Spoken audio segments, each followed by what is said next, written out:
अस्सलामु अलैकुम वरहमतुल्लाहि वबरकातुहू। इन्नल हम्दुलिल्लाह नहमदुहु व नस्तईनुहु व नस्तगफिरुहु व नऊज़ु बिल्लाहि मिन शुरूरि अनफुसिना व मिन सय्यिआति अमालिना। मन यहदिहिल्लाहु फला मुदिल्ल लहु व मन युद्लिल फला हादिय लहु।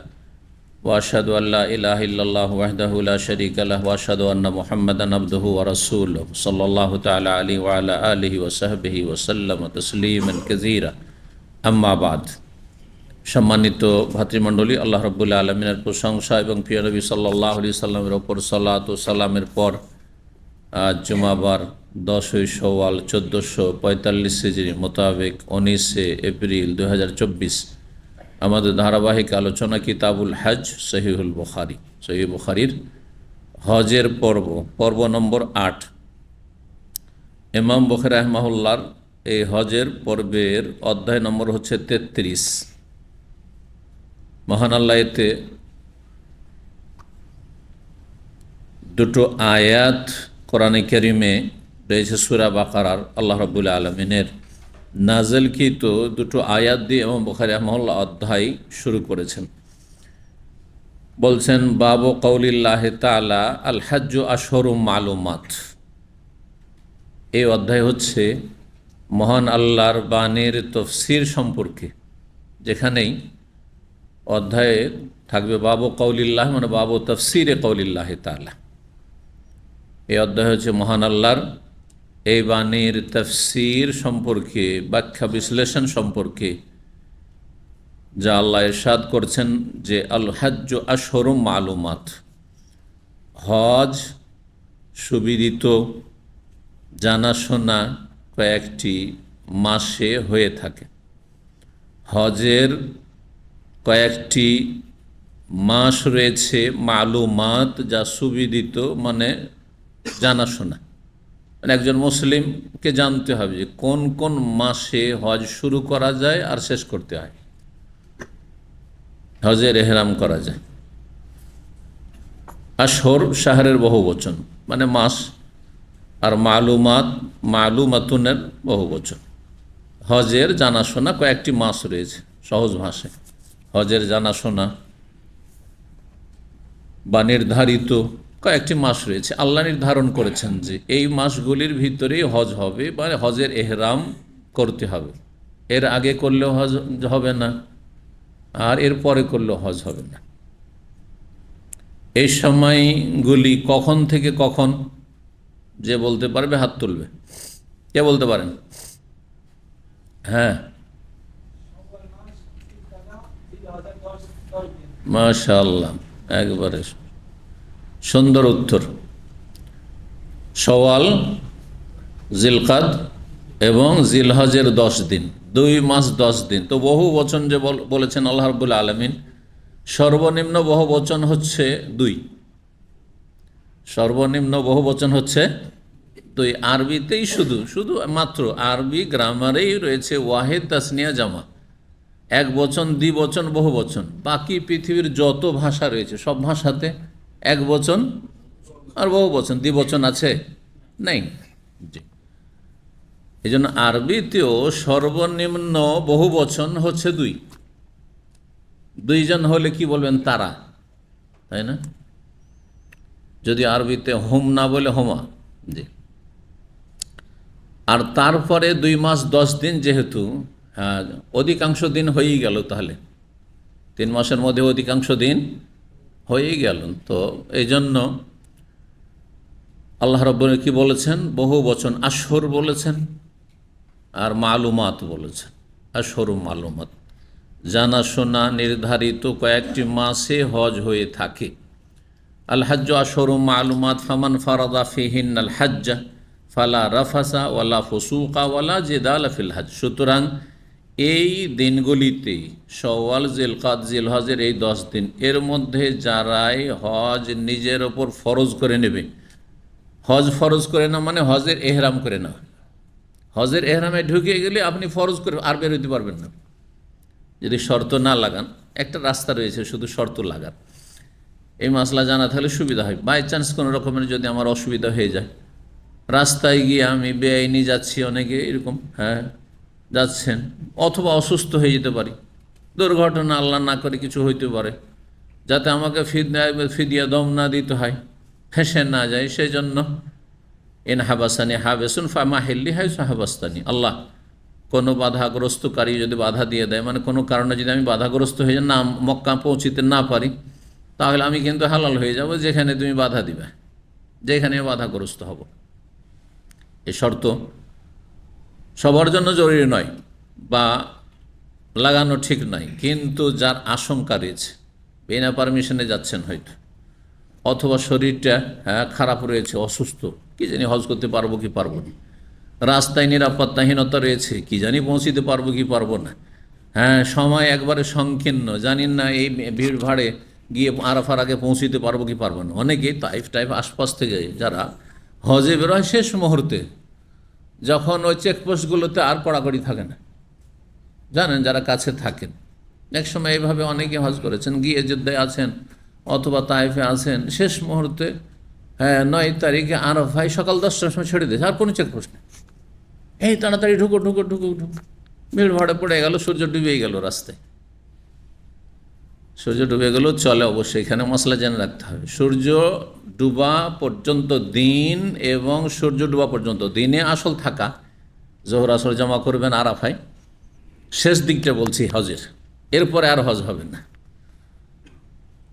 উত্তম হচ্ছে, সুন্নাহ হচ্ছে যে আপনি দিনের অংশ থাকবেন, জোহর আসর জমা করবেন, আর তারপরে দোয়া করতে থাকবেন মাগরিব পর্যন্ত। সূর্য ডুবাইতেই হবে, সূর্য না ডুবাইলে আপনার ওয়াজিব ছুটে গেলে, আরাফাতেই সূর্য ডুবাইতে হবে, আর তারপরে সেখান থেকে বের হবেন। তাহলে দিন রাত মিলে আরাফার অবস্থান, ওকুফে আরাফা। কিন্তু কারো যদি ওজোর থাকে, দিনের বেলা পৌঁছিতে পারলো না, সূর্য ডুবেই গেল রাস্তাতে, জ্যামে হোক আর যে কোনো কারণে হোক, আইনগত বাধা হোক, রাতের অন্ধকারে 10 তারিখের রাত শুরু হয়ে গেছে, 9 তারিখ আরাফা শেষ, আর তারপরে 10 তারিখের রাতে যদি পৌঁছে তো হজ হবে কি হবে না, এ প্রশ্নের উত্তর যে দিতে পারবেন সঠিক হাত তুলবেন। হজ হবে। কতক্ষণ পর্যন্ত? ফজর আজানের ওয়াক্ত হওয়া পর্যন্ত, শুভ সাদিক পর্যন্ত। শুভ সাদিকের আগে যদি আরাফার ময়দানে 1 মিনিটের জন্য চলে যায়, সেটা সরজমিনে গেল, গাড়ি থেকে নামলোই না, শুধু গাড়ি দিয়ে একটা চক্কর দিল আরাফার ওপর দিয়ে, অথবা এরোপ্লেনে হেলিকপ্টারে গিয়ে আরাফার ওপর দিয়ে একটু পার হইল, ব্যাস আরাফার ময়দান আসমান পর্যন্ত, সেখানে নামলোই না, আর হেলিকপ্টারটা ওপর দিয়ে একটু ঘুরল, তাহলে হজ হয়ে গেল। নবী সাল্লাল্লাহু আলাইহি ওয়াসাল্লাম হাদিসে রয়েছে। অথচ তার জোহর আসর জমা করা ছুটে গেছে, তাই না? এই যে দোয়া করার আসর গুরুত্বপূর্ণ সময়, এগুলো সব ছুটে গেছে, অনেক সুন্নতি ছুটে গেছে, কিন্তু সর্বনিম্ন ফরজটা আদায় হয়ে গেছে। এখন কেউ যদি আরাফায় পৌঁছে ফজরে আল্লাহ আকবার আজান হয়ে যাওয়ার পরে, তা তার হজ হবে? হবে না, তার হজ হবে। কেউ যদি এহরাম বাঁধে 10 তারিখের ফজর পরে, আরাফার আশেপাশে আছে, আরাফাতেই কাজ করছে, ধরেন অনেকে আছে না কর্মচারী, হাজিদের খেদমতে আছে, বিভিন্ন কাফেলাগুলিতে, অথবা ধরেন দোকানপাটে ব্যবসা বাণিজ্য করছে আরাফার ময়দানে, অনেকে আছে। এই আরাফার দিনটা ব্যবসা করলো, আর তারপর রাত্রে এহরাম করলো না, ফজরের আগে এখানেও এহরাম বাঁধলো না, আর ফজরের আজানের পরে এহরাম বাঁধলো, লব্বাইক হাজ্জান, হজ হবে? হজ হবে না, কারণ সময় পার হয়ে গেছে। বললাম হজের মাস হচ্ছে 2 মাস 10 দিন, 2 মাস আর 10 দিন, মানে 9 তারিখের দিন আর 10 তারিখের রাত, শুধু 10 তারিখের দিনটাও না। অর্থাৎ 10 তারিখের সকালে পাথর মারার সময়, ফজরের পরে, এক কথা, ফজরের পরে সবাই টান দিবে কোন দিকে? মুজদালিফা থেকে মেনাই টান দিবে, কি করার জন্য? প্রথম পাথর মারা, আর তারপরে কোরবানি করা, তারপরে মাথা মুন্ডন করা, আর তারপরে বাইতুল্লাহ তওয়াফে জিয়ারা বা তওয়াফে ইফাদা করা। এগুলো হচ্ছে ধারাবাহিক সুন্নতি তরিকা, এই জন্য টান দেবে। এখন এই সময় সকালবেলা কেউ যদি কি করে, এহরাম বাঁধে, তো হজ হবে? হবে না। এটা হচ্ছে 10 তারিখ, 10 তারিখ চলছে, কিন্তু 10 তারিখের দিনটা সামিল নয়। তাহলে 10 তারিখ মানে 10 তারিখের রাত পর্যন্ত, ব্যাস। আলোকের মশলা জানেন।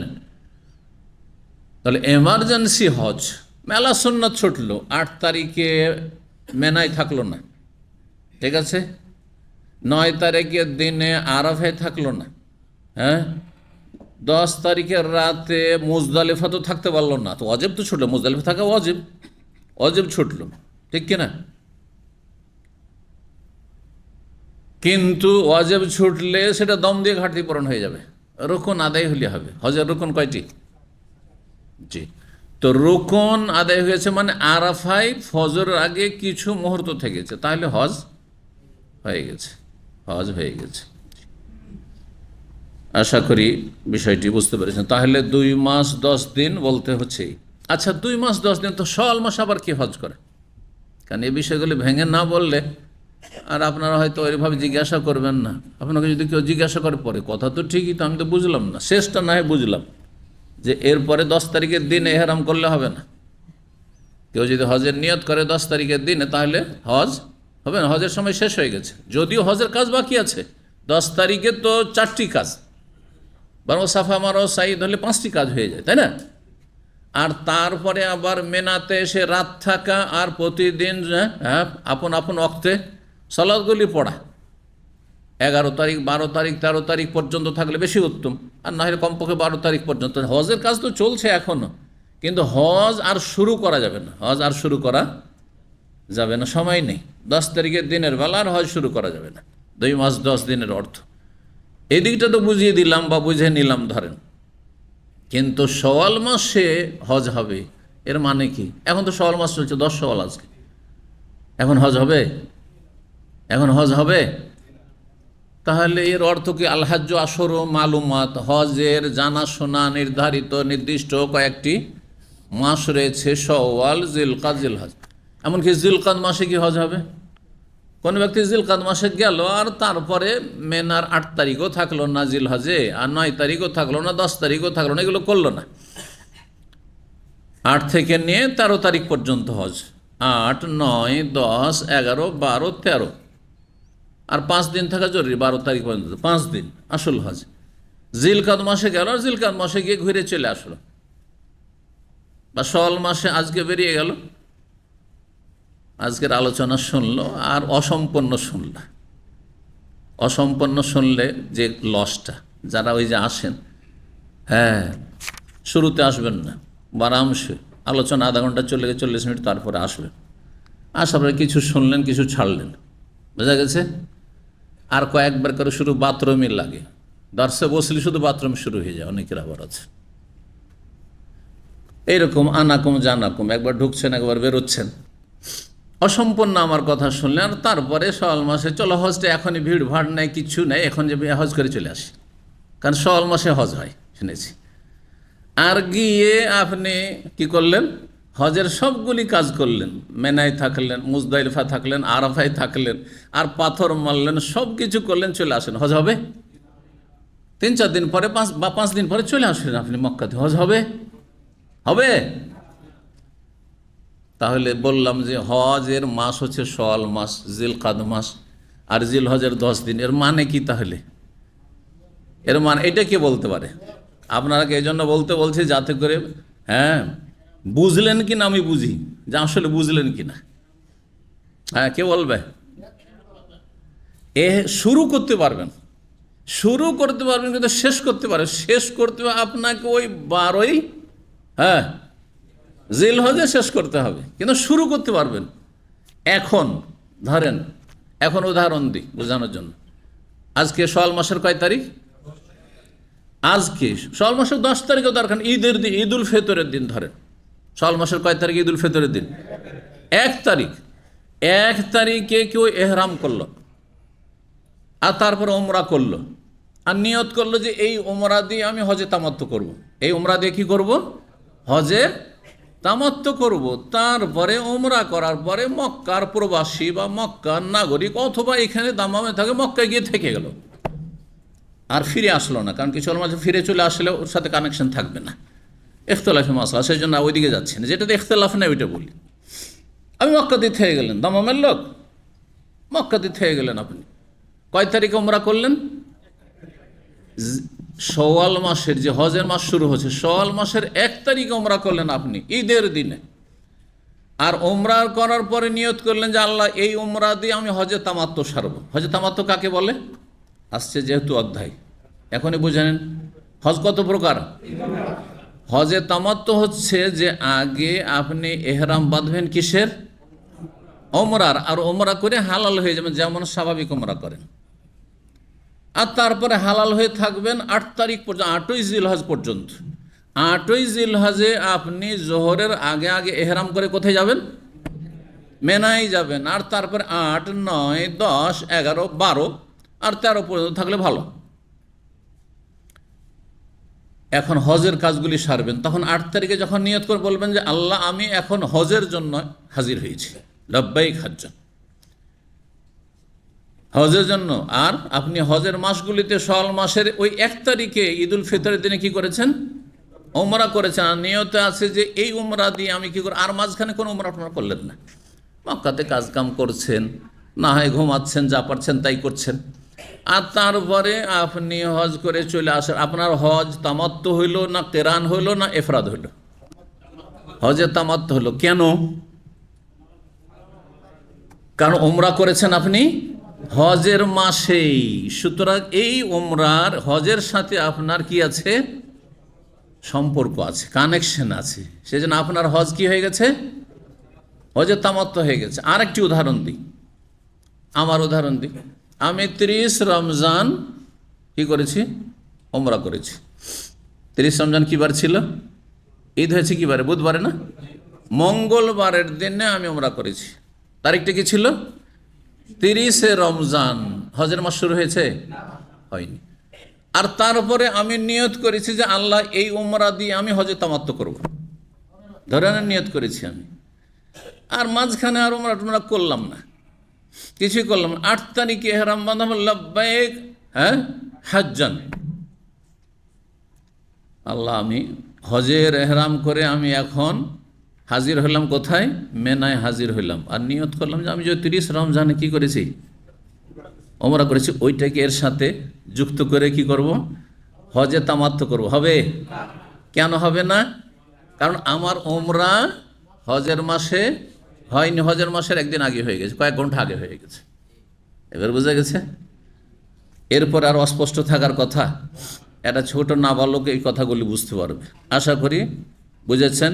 মনে রাখার চেষ্টা করবেন যাতে করে হজে ভুল ভাল না হয়। এইভাবে হজ বুঝে নিলে সহজ। আর একটা উদাহরণ দিই, এটা তো তামাত্তুর উদাহরণ দিলাম, কেরানের উদাহরণ দিই। এখন কেউ যদি নিজেকে কষ্টে ফেলে কেরান হজ করবে, আর সে 2 মাস আগে এসে গেছে, আজকে 10 শাওয়াল, বাংলাদেশ থেকে কেরান হজের নিয়তে চলে এসছে।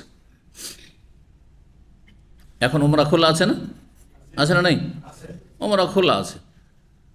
উমরার এহরাম, বাহ্যিক উমরার এহরাম, কিন্তু ও নিয়ত করেছে যে আমি হজে কেরানে নিয়ত করলাম।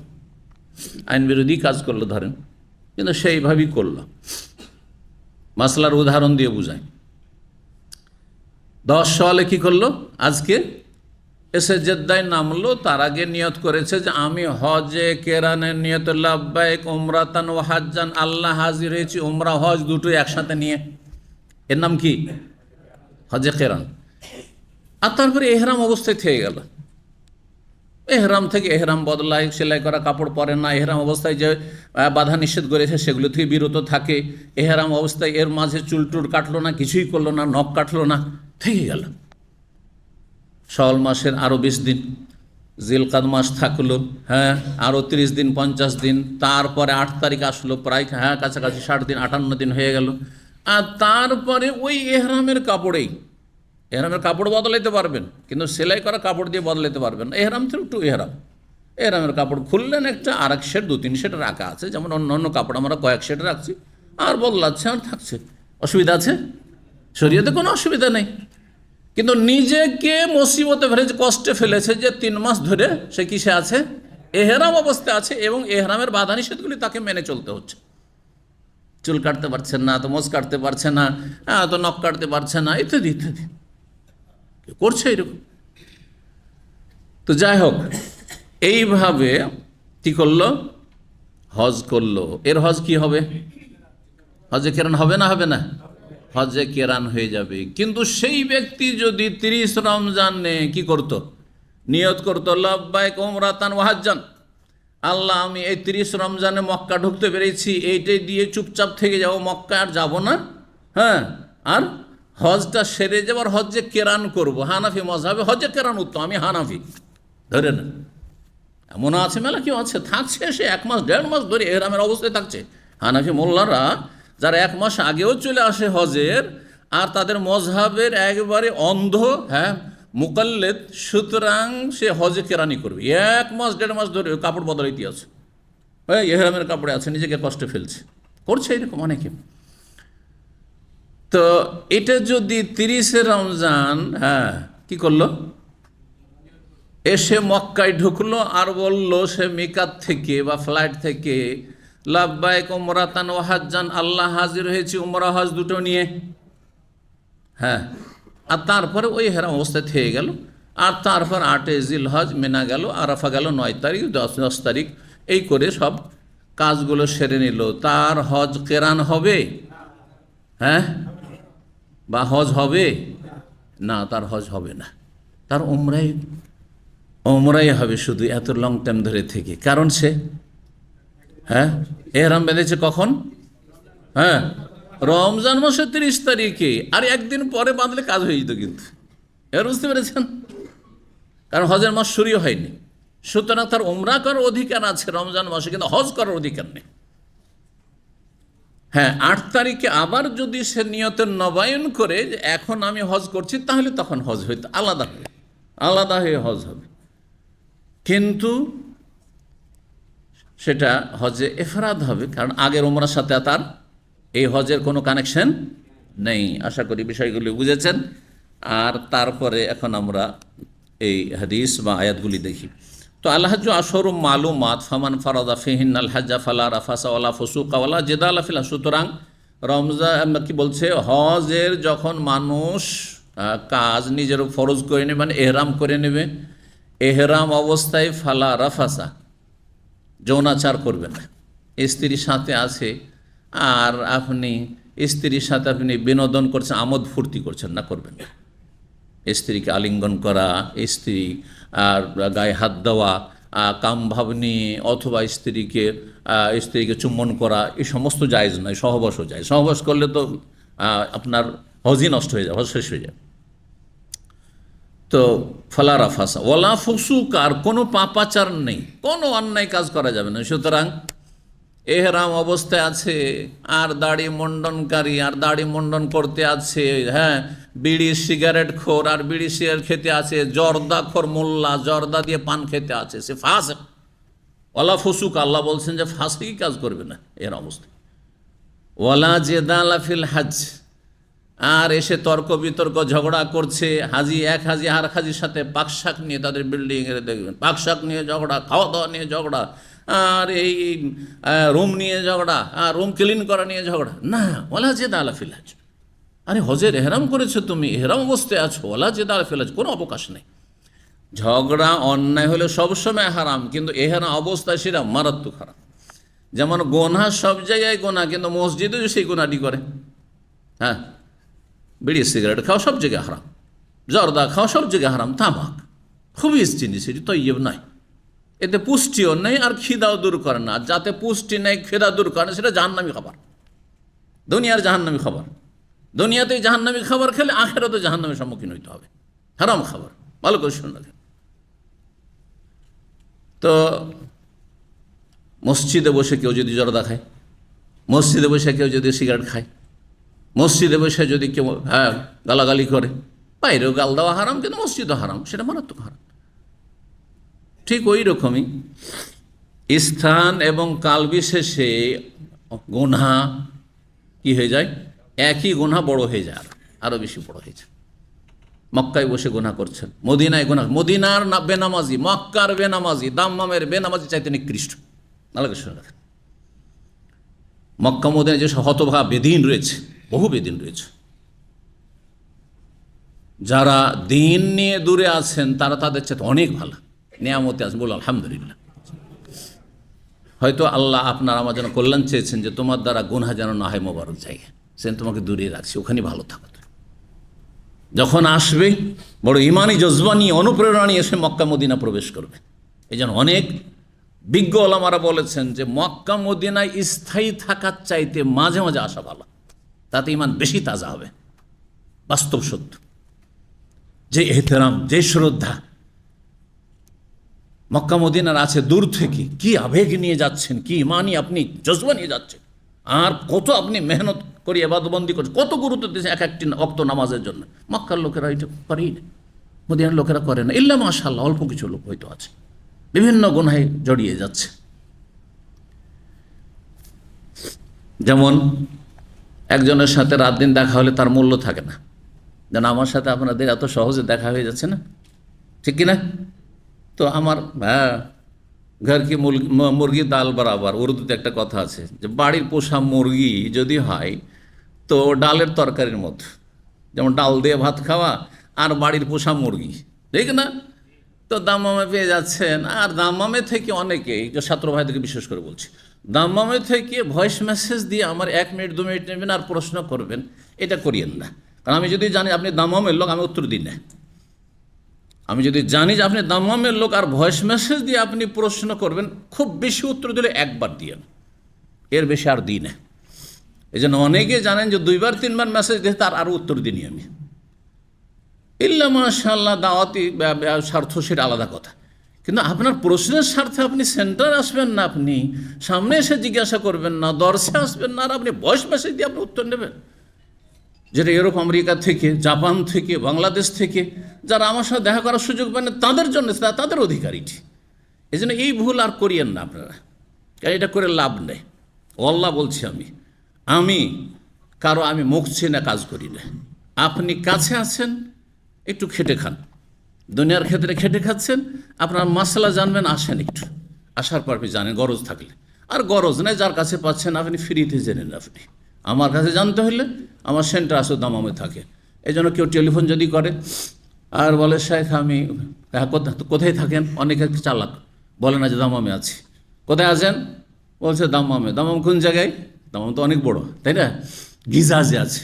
ওলা বলছে গিজাজে আছে। বলছে গিজাজ থেকে আপনি প্রশ্ন করছেন এই টেলিফোনে? এত সময় আমার কাছে নেই। আমি বলেছি যে আপনি বাদিয়া থেকে, গিজাজ থেকে, আদামা থেকে, সিকো থেকে টেলিফোন করবেন আমাকে, এত সময় আমার কাছে নেই। হ্যাঁ, আর কারো মুখের খাতিরে আমি এসব করি না, এটা দূরের লোকের জন্য। আপনি এখানে এসে আমাকে জিজ্ঞেস করবেন, এখানে এসে জিজ্ঞেস করবেন। জাযাকুমুল্লাহ খায়র।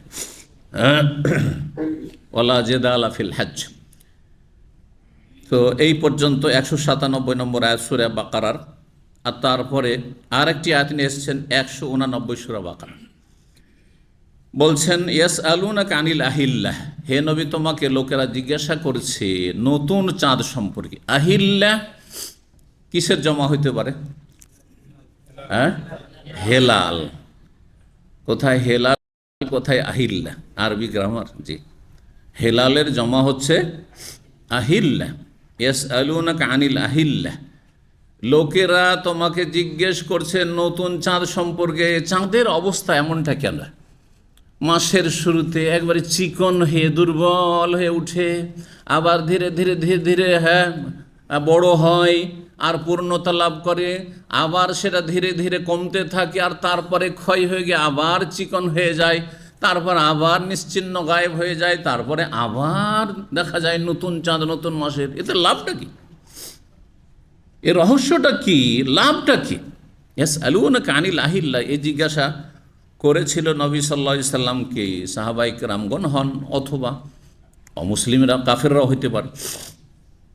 কুল, হে নবী তাদেরকে বলে দাও, হিয়া মাওয়াকিতু লিন্নাস, এই চাঁদ কখনো চিকন, হ্যাঁ, কখনো আবার বড়, কখনো ছোট, কখনো শুরু, কখনো শেষ। এটা কিসের জন্য? এতে মানব জাতির কার্যক্রমের, কাজকর্মের জন্য কি রয়েছে? মাওয়াকিত, সময় নির্দেশক বা সময় নির্ধারক। মাওয়াকিত মিকাতের বহুবচন। মিকাত দু রকম, এটা কে বলতে পারে? যারা পুরনো ছাত্র বলতে পারবে, মাশাআল্লাহ। হ্যাঁ, সময়গত মিকাত আর স্থানগত মিকাত। হজের ক্ষেত্রে স্থানগত মিকাত মদিনা হয়ে আসলে জুলহুলাইফা, আর তায়েফে আসলে আপনার কি, হ্যাঁ এটার নাম কি, কারলুন মালাজেল, যেটার নাম সাইল। আর যদি কি ওই দিক থেকে আম্বর দিক থেকে আসে তাহলে হচ্ছে জোহফা, যেটার নাম এখন পাশেই রাবেগ।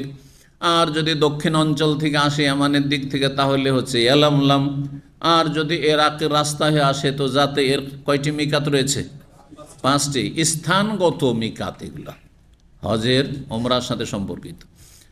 আর সময়গত মিকাত মানে সময়কাল, হজের ক্ষেত্রে রয়েছে মিকাতে জামানি, সেটা হচ্ছে এখনই একটু আগে আলোচনা করলাম যে হজের সময়গত মিকাত মানে সময়কাল শওয়াল, জিলকাদ আর জিলহজ মাসের 10 দিন। জি,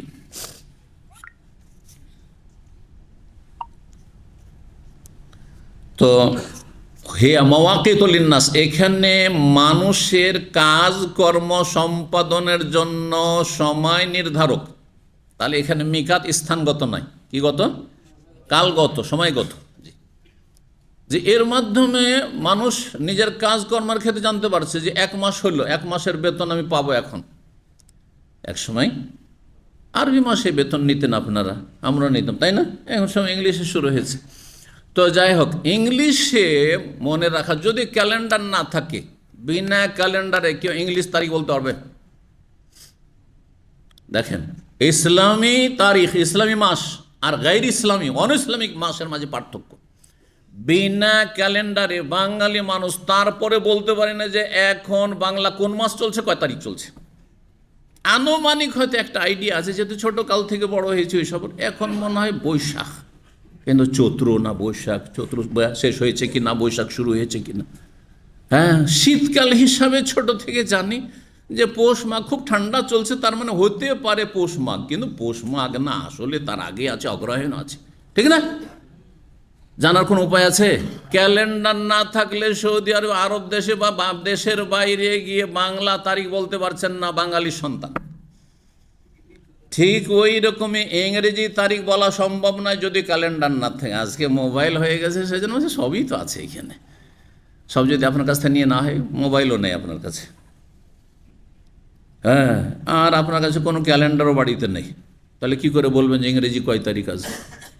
হ্যাঁ, আমার কাছে ঘড়ি আছে আলফাজের, আমি এখানে দেখে বলে দিচ্ছি, তাই না?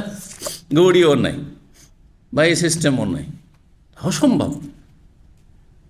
কিন্তু আরবি ইসলামী মাসকে আল্লাহ এত সহজ করেছেন, মূর্খ হোক, ছোট বাচ্চা হোক, আর বুড়ি মানুষ অশিক্ষিত হোক, তাও বলতে পারবে এই যে চাঁদ উঠেছে, নতুন মাস শুরু হয়েছে, চাঁদ শেষ হচ্ছে মানে এই মাস শেষ হচ্ছে, ঠিক কিনা? চাঁদ দেখে আমরা ছোটকালে দাদি নানিদের কাছ থেকে শুনতাম যে মাসে মাসে, হ্যাঁ, কয় মাস হলো? 5 মাস হলো। মানে মাস যদি ধরা হয় 1 মাসের শেষ দিকে শুরু হয়েছে, তো মাসে মাসে 5 মাস। আর যদি দিন থেকে দিন ধরা হয় তাহলে কয় মাস হলো? 4 মাস হলো। হিসাব সহজ তাদের জন্য, হিসাব সহজ। চাঁদের মাস হিসাব করে রাখলে হলো যে এই যে চাঁদ গেল, এখন শাওয়াল মাস গেল, তার সামনে চাঁদটা এলো, তো এটা জিলকদ হয়ে গেল, তাই না? কোনো ক্যালেন্ডার লাগবে না, হ্যাঁ, কোনো কিছু লাগবে না। আর তারপরে জিলহজ, এটা হজের মাস, জিলহজ মাস, এখন হজে যেতে হবে। জিলহজের চাঁদ দেখলাম, কোনো কিছু ক্যালেন্ডার নাই, কোনো নিউজ নাই, কোনো খবর নাই, কোনো টিভি নাই, কোনো সোশ্যাল মিডিয়ার কিচ্ছু নেই, তবু আপনি হজে যেতে পারবেন। জিলহজ মাসের চাঁদ হয়েছে, আর তারপরে এই তারিখ এই গেল, এই যে এখন 8 তারিখ, 8 তারিখ আমাকে মেনে থাকতে হবে, ঠিক কিনা? কিন্তু বিনা ক্যালেন্ডারে যে এবাদত বন্দি যদি জানুয়ারি ফেব্রুয়ারি দিয়ে রাখা হইতো, এবাদত বন্দিগি যদি বৈশাখী দিয়ে রাখা হইতো, হ্যাঁ, তাহলে কি সম্বোধন করা সম্ভব হইতো? বিনা ক্যালেন্ডারে অসম্ভব হইত। আল্লাহর দিন কত সহজ, আল্লাহর বিধান কত সহজ, সেটা মুসলিমরাও যদি সেটাকে রিজেক্ট করে দেয়, মুসলিমরাও যদি ভুলে যায়, এমন কিছু করছে যে মুসলিমের সন্তান জানেই না 12টা ইসলামিক মাসের নাম। এগুলো শুধু আরবি মাস নয়, এগুলো ইসলামিক মাস। এই জন্য প্রত্যেক মুসলিমকে জানতে হবে, প্রত্যেক মুসলিমের সন্তানকে জানতে হবে, এবং এইটা দিয়ে তাদের লেনদেন করা উচিত। আল্লাহ তৌফিক দান করেন। তো চাঁদ সম্পর্কে তোমাকে জিজ্ঞেস করছে তারা, বা জিজ্ঞেস করতেছে।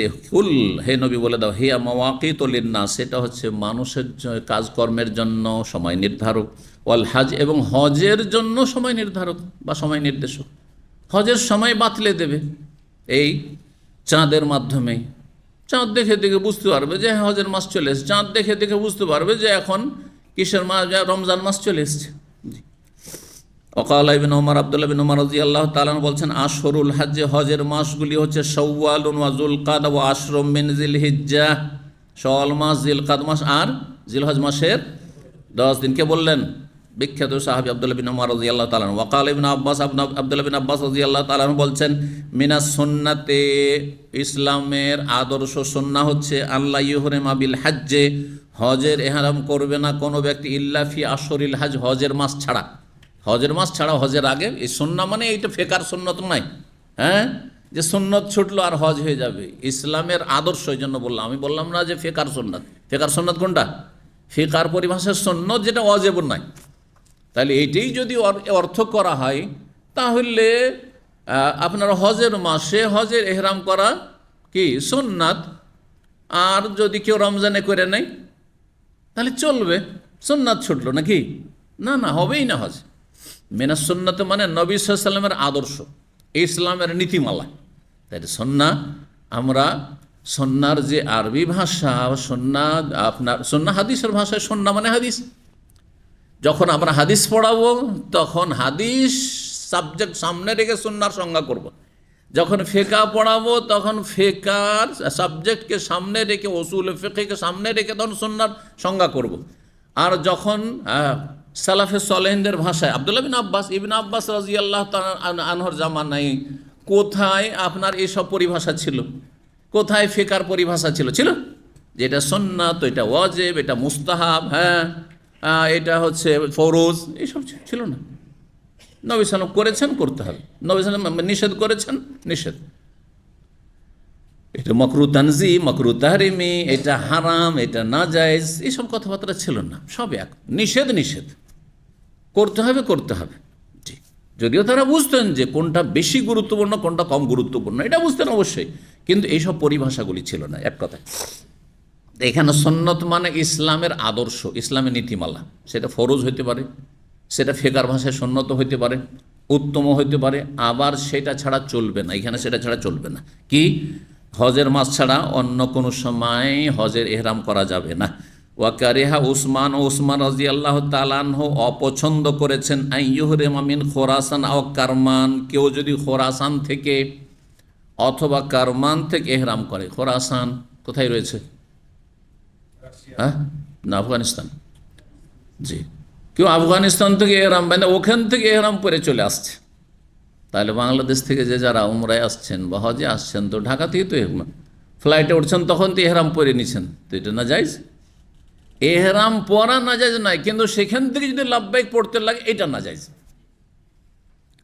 আমরা দাম্মাম থেকে যখন ফ্লাইটে যাই, কিন্তু আমার বাসা থেকে কিন্তু এহরাম করি।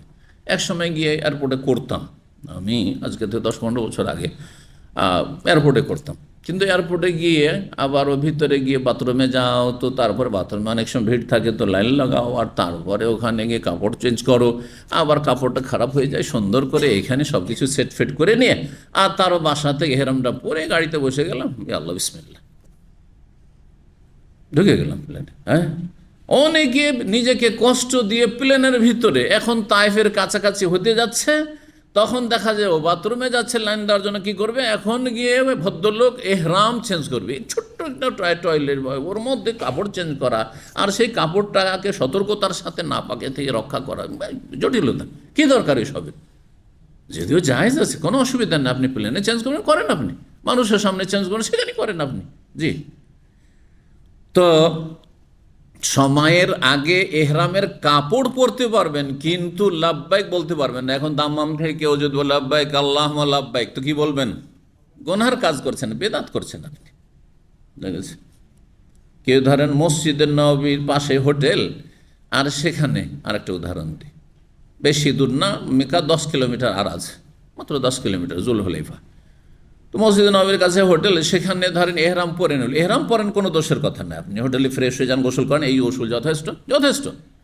আর তারপরে সেখান থেকে যদি আপনি লাব্বাইক আল্লাহুম্মা আলা মসজিদ নববী থেকে শুরু করে দিয়েছেন, লাব্বাইক আল্লাহুম্মা লাব্বাইক এখান থেকে শুরু করেছেন, তাহলে আপনি সুন্নতের খেলাফ কাজ করছেন, বেদাত করছেন। হ্যাঁ, আপনি গুনার কাজ করেন, নেকির কাজ করেন না, আপনি বেদাত। এটি তো ওসমান রাদিয়াল্লাহু তাআলা আনহু অপছন্দ করতেন যে কোনো ব্যক্তি খোরাসান থেকে, আফগানিস্তান থেকে ইহরাম করে লাব্বাইক আল্লাহ্বাইক করছে আর চলে আসছে, অথবা কেরমান থেকে। জি, ইমাম কারমানি একজন ছিলেন বুখারীর সারে। তো ওই সব অঞ্চলে আজারবাইজান, উজবেকিস্তান, ওই সব এলাকায় একটা যুগ ছিল যে বড় বড় ওলামা পয়দা হয়েছে। আল্লাহ রাব্বুল আলামিন সুবহানাল্লাহর বড় হিকমত যে আল্লাহ সব যুগে একই এলাকায় বড় আলেমদেরকে রাখেননি। এক সময় ছিল আরব জগতে প্রথম বড় বড় সাহাবায়ে কেরাম, তাবেঈন, তাবা তাবে, তাই না? তারা কোথাকার? মক্কা মদিনার, হিজাজে। আর তারপর এমন একটা যুগ আসলো, ধরেন ইমাম বুখারী, মুসলিম, আবু দাউদ, নাসাই, তিরমিজি, ইবনে মাজাহ, তারা কেউ কিন্তু মক্কা মদিনা এলাকার লোক না, তাই না? ইমাম আবু হানিফা, শাফি, ইমাম মালিক শুধু মদিনাছে, বাকি সমস্ত দেখা যাচ্ছে যে সব এমন অঞ্চলে, যে অঞ্চলে এখন আর তেমন কোনো আলেমই নেই। বুখারা, সামারকান্দ, হ্যাঁ, আজারবাইজান, উজবেকিস্তান, তুর্কিস্তান, এইসব এলাকা, তাজিকিস্তান, আছে আলেম ওলামা তেমন নাই কোনো রকম। আলেম মানে আমাদের দেশীয় যে, হ্যাঁ, মৌলভী সাহেবদেরকে আলেম বলা হয়, এরকমগুলো আছে, কিন্তু বড় কোনো আলেম নেই, বিজ্ঞ আলেম নেই। আল্লাহ ভাগ বন্টন করে। একসঙ্গে ভারত উপমহাদেশে বড় বড় আলেম পয়দা হয়েছে, বড় বড় আইম্মা পয়দা হয়েছে, এখন আছে, কিন্তু এখন ওই পর্যায়ের নাই যেই পর্যায়ের আরব দেশে আছে। এই 50 বছর 60 বছরের ইতিহাসে যে আরব দেশে একটা এলমি উন্নতি হয়েছে, আর বড় বড় আলেমরা যেমন আরব দেশে রয়েছে, যেমন শেখ ইবনে বাজ, ইবনে ওসাইমিন, আলবানি, এইরকম আলেম পৃথিবীতে ভারতও নেই, কোথাও নেই। জি, যদিও ভারতে কিছু উলামায়ে কেরাম ছিলেন যারা দুনিয়া থেকে চলে গেছেন, তাদের হাদিসের অনেক বড় বড় খেদমতও রয়েছে, যেমন তোহফাতুল আহওয়াজি, আজকে থেকে 100 বছর আগের লিখা, তামিরাতুল মাফাতি, ওবায়দুল্লাহ মুবারকপুরি, তারপরে আব্দুর রহমান মুবারকপুরি, তাদের কিতাবাদি, তারা এত বড় মুহাদ্দিস ছিলেন যে আরব দেশে এরকম মুহাদ্দিস সেই যুগে ছিল না। জি, তো যাই হোক, আল্লাহর ভাগ বন্টন করেন সব সময় একই এলাকায়, একই জাতির মাঝে আলেম ওলামা দেন না। আর এটা শুধু জাতির ক্ষেত্রে নয়, এক পরিবারে দেখা যায় একজন অনেক বড় আলেম হলেন, আর অনেক চেষ্টাও করলেন ছেলেদেরকে বড় আলেম করার, কিন্তু হইল না। আর একটা জাহেলের ঘরে বড় আলেম পয়দা হইল। আল্লাহ রাব এইভাবে ভাগ বন্টন করেন। আর এটা দিয়ে স্পষ্ট হয়ে যায় যে রিজিকের চাবিকাঠি কার হাতে? রিজিক মানে শুধু পয়সা না, রিজিক মানে এলেম ও রিজিক, বরং উত্তম রিজিক। এলেমটাকে আল্লাহ ভাগ বন্টন করেন। যেমন পয়সা এক হাতে থাকে না, বড় বড় যারা ধনী, হ্যাঁ, যারা জমিদার, তাদের সন্তানরা পথের ফকির, হ্যাঁ, আর যারা ফুটপাতিয়া ছিল, কিছুই ছিল না, হ্যাঁ, তাদের সন্তানরা আজকাল, হ্যাঁ, ধনকুব সব। এটাতে ধোঁকা খাওয়ার কিছু না, আজকে আছে কালকে নেই। সুতরাং আল্লাহকে সবসময় সন্তুষ্ট রাখতে হবে। আল্লাহর কাছ থেকে পাওয়ার জন্য আল্লাহকে সন্তুষ্ট রাখতে হবে। নেয়ামতকে স্থায়িত্ব করার জন্য, আল্লাহর নেয়ামত টিকে থাক, লাস্টিং করুক, এর জন্য আল্লাহকে রাজি রাখার চেষ্টা করতে হবে। তাহলে আপনার প্রজন্মে, আপনার নসলে এলমের নিয়ামত, হ্যাঁ, দিনদারির নিয়ামত, আর ধন সম্পদের নিয়ামত, সুস্থতার নিয়ামত, সততার নিয়ামত, এগুলি বহাল থাকবে। না হলে দেখা যাচ্ছে আলেমের ছেলে জালেম, চোর, বাটমার। এত বড় আলেম, আর তার বংশধার, তার নাতিরা, তার ছেলেরা কেউ দিনদার পরেশদার, এলেম তো দূরের কথা, দিনদারিও নাই। 5 ওয়াক্ত নামাজটাও ঠিক নেই। অনেক আলেমের ঘরে এরকম আছে। এখানে হয় আল্লাহর পরীক্ষা, আর না হলে কারো দোষ আছে এখানে, সেটা মায়ের দোষ হোক, আর বাপের দোষ হোক, আর ছেলে মেয়েদের দোষ হোক। জি, ত্রুটি কোনো জায়গায় আছে। সবসময় আল্লাহকে রাজি করার চেষ্টা করবেন। আল্লাহ রাব্বুল আলামিন নিয়ামতকে স্থায়ী করবেন। কথাটা আমার বুঝছেন না? বুঝছেন না? জি, আল্লাহর শুকরিয়া আদায় করবেন। আল্লাহর শুকরিয়া আদায় করা হচ্ছে আল্লাহ যা দিয়েছেন সেটাকে ভালো কাজে লাগানো, আল্লাহ যা দিয়েছেন সেটা দিয়ে গুনাহ না করা। পয়সা হয়েছে আর পাপ করা শুরু করেছেন, হ্যাঁ, এলেম হয়েছে অহংকার করা শুরু করেছেন, না না না, আল্লাহ ছিনিয়ে দেবেন। আল্লাহর কোনো নিয়ামত দিয়ে গুনাহ করিয়েন না। আপনি নিয়ামত দিয়ে আল্লাহ শুকরিয়া দেখেন, নেকির কাজ করেন, দেখবেন নিয়ামতটা টিকে থাকে। আপনি ভোগ করেন, আপনার ছেলেমেয়েরা ভোগ করে, আগামী প্রজন্ম ভোগ করে, আপনার ওসিলাতে, আপনার ছেলে মেয়েদের ওসিলাতে। আল্লাহ আমাদেরকে সততা গ্রহণের তৌফিক দান করুন, নেক হায়াত দান করুন। তো খোরাসান আর কিরমান এটা উদাহরণস্বরূপ, যে কোনো জায়গা থেকে, দাম্মাম থেকে এর উদাহরণ। কেউ ইরাক থেকে, বাসরা, কুফা থেকে, বাগদাদ থেকে এহরাম বেঁধে আসছে, কেউ সামদেশ দামেস্ক থেকে এহরাম বেঁধে, প্যালেস্টাইন থেকে এহরাম বেঁধে আসছে, কেউ ইয়ামান সানা থেকে এহরাম বেঁধে আসছে। এটা জায়েজ নয় সময়ের আগে, কিন্তু এহরামের কাপড়টা শুধু পরে প্রস্তুতি নিয়ে আসছেন, জায়েজ, অসুবিধা নেই। এটা 1560 নম্বর হাদিস মায়েশা রাদিয়াল্লাহু তাআলা আনহা বর্ণনা করছেন, তিনি বলছেন, খারাজনা মা রাসূলিল্লাহ সাল্লাল্লাহু আলাইহি ওয়াসাল্লাম, আমরা রাসূলুল্লাহ সাল্লাল্লাহু আলাইহি ওয়াসাল্লামের সাথে বের হইলাম, ফি আশরিল হজ্জে, হজের মাসগুলিতে, ও লায়ালি আল হজ্জে, হজের রাতগুলিতে। হজের মাস ছিল, হজের রাত মানে হজের দিন ছিল, ও হরমিল হজ্জে, এবং হজের সম্মানিত বা আপনার মর্যাদাপূর্ণ সময়গুলিতে। হরমাতিল হজ, হরমাতুনের বহুবচন, হরমা মানে সম্মানিত, হরমাতুন মানে এই জন্য মসজিদে হারাম বলা হয়, সম্মানিত। ও হরমিল হজ, আর হজের সম্মানিত মোবারক বরকতপূর্ণ সময়গুলিতে আমরা কি করেছি? বেরিয়েছি রাসূলুল্লাহ সাল্লাল্লাহু আলাইহি ওয়াসাল্লামের সাথে মদিনা থেকে হজের উদ্দেশ্যে। কখন বেরিয়েছিলেন? 25শে জিলকাদ বেরিয়েছে, 25শে জিলকাদ মাস। জিলকাদ মাস ছিল হজের মাস, আর হজের এই সময়কালগুলি ছিল। তারপরে এগুলি হচ্ছে আশরুল হরম, আসলে সম্মানিত মাস যে 4টি তার অন্তর্ভুক্ত। ফানাজালনা বে সারিফ, তারপরে সারিফ নামক স্থানে আমরা অবতরণ করলাম। সারিফ জায়গাটি এখন মক্কায় মদিনার রাস্তা দিয়ে ঢুকতে প্রথম যে মহল্লা পড়ছে জমুমের পরে, নাওয়ারিয়া। কারো জানা আছে মক্কা সম্পর্কে? আপনাদের কারো আইডিয়া নেই? মক্কাবাসী কেউ নেই, বা মক্কায় থেকেছেন কিছুদিন, এরকম কেউ নেই? জেনে রাখেন, ওই মহল্লাটির নাম হচ্ছে নাওয়ারিয়া মহল্লা। তো এই মহল্লায় আমাদের একজন দিনী ভাই ছিলেন, মাশাআল্লাহ, ব্যবসায়ী, স্বর্ণের ব্যবসায়ী, আর তার কারখানা ছিল। তো ওনার বাসাতে আমি কয়েকবার গিয়েছি, বাসায় গিয়েছি, থেকেছি কিছু সময়কাল, খাওয়া দাওয়া করেছি। যার এই মহল্লাটা খুব আমার কাছে খুব পরিচিত। আর এই মহল্লার সাথে আমার ইমানই একটি সম্পর্ক এই জন্য আছে যে এই মহল্লায় সারিফ জায়গাটি, সারিফ নামক স্থান, এখানে রাসূলুল্লাহ সাল্লাল্লাহু আলাইহি ওয়াসাল্লাম মাইমুনা রাদিয়াল্লাহু তাআলা আনহাকে বিয়ে করেছেন। মাইমুনা রাদিয়াল্লাহু তাআলা আনহাকে বিয়ে করেছেন রাসূলুল্লাহ এই সারিফ নামক স্থান। এই জায়গায় রাসূলুল্লাহ সাল্লাল্লাহু আলাইহি ওয়াসাল্লাম মের ইন্তেকালের অনেক পরে, যখন মাইমুনা রাদিয়াল্লাহু তাআলা আনহা কোনো হজ বা উমরার সফরে ছিলেন, এইখানে তার ইন্তেকাল হয়। আল্লাহর হিকমত, যেই জায়গায় বিয়ে হয়েছে, যেই জায়গায় নবী সাল্লাল্লাহু আলাইহি ওয়াসাল্লামের স্বামীর সাথে সাক্ষাৎ হয়েছে, ওই জায়গায় এসে তার মালাকুল মউত হাজির হয়েছে। আর সেখানেই কবর আছে, কবরটা চিহ্নিত করা আছে। এখন একটু ওয়াল উঁচা করে, একবার রোডের পাশে ওয়াল একটু উঁচা করে ঘেরা আছে। এবারও আমি সেই দিনে এয়ারপোর্টে আমাকে যে ভাই রাখতে আসছে, যেহেতু মক্কার ভাই, তো উনি রাখতে আসছেন, তো উনি ভাবছেন যে হয়তো আমি জানি কি না, তো বলছেন যে শেখ এখানে মাইমুনা রাদিয়াল্লাহু তাআলার কবর আছে। আমি জানি, এটা অনেক আগে থেকে জানি, আমার ছাত্র জীবন থেকে জানি, আজকে থেকে 34-35 বছর আগে থেকে জানি। কারণ আমি সবসময় তলাশ করতাম, যখন সৌদি আরবে লেখাপড়ার জন্য এসেছি, ঐতিহাসিক জায়গাগুলি তলাশ করতাম। হাদিসে পড়েছি, সিরাতুন নবীর জীবনীতে পড়েছি, তো এই জায়গাগুলি কোথায়, এই নাম যে বলা হচ্ছে এটা কোন দিকে থাকতে পারে। তো সবসময় এই কল্পনা জল্পনা লেগে থাকতো, যাতে করে আমি নিজেও এলেম হাসিল করতে পারি আর অন্যকেও সুন্দরভাবে বুঝাইতে পারি। তো এই সারিফ নামক স্থানটি এখন নাওয়ারিয়া মহল্লা বলে পরিচিত। তো এখানে মাইমুনা রাদিয়াল্লাহু তাআলা আনহার কবর রয়েছে। বলছেন সারিফ নামক স্থানে আমরা নামলাম। তালাত বলছেন মা আয়েশা, ফাখারাজা ইলা আসহাবি, নবী সাল্লাল্লাহু আলাইহি ওয়াসাল্লাম সাহাবায়ে কেরামদের উদ্দেশ্যে বের হলেন তাঁবু থেকে, আর বললেন, মাল্লাম ইয়াকুন মিনকুম মাহু হাদি, যার সাথে হাদি কুরবানির পশু নাই। আগের যুগে কি করতো? যখন হাজিরা আসতো তখন কুরবানির পশু সাথে করে এসো, ঘরের পোষা পশু।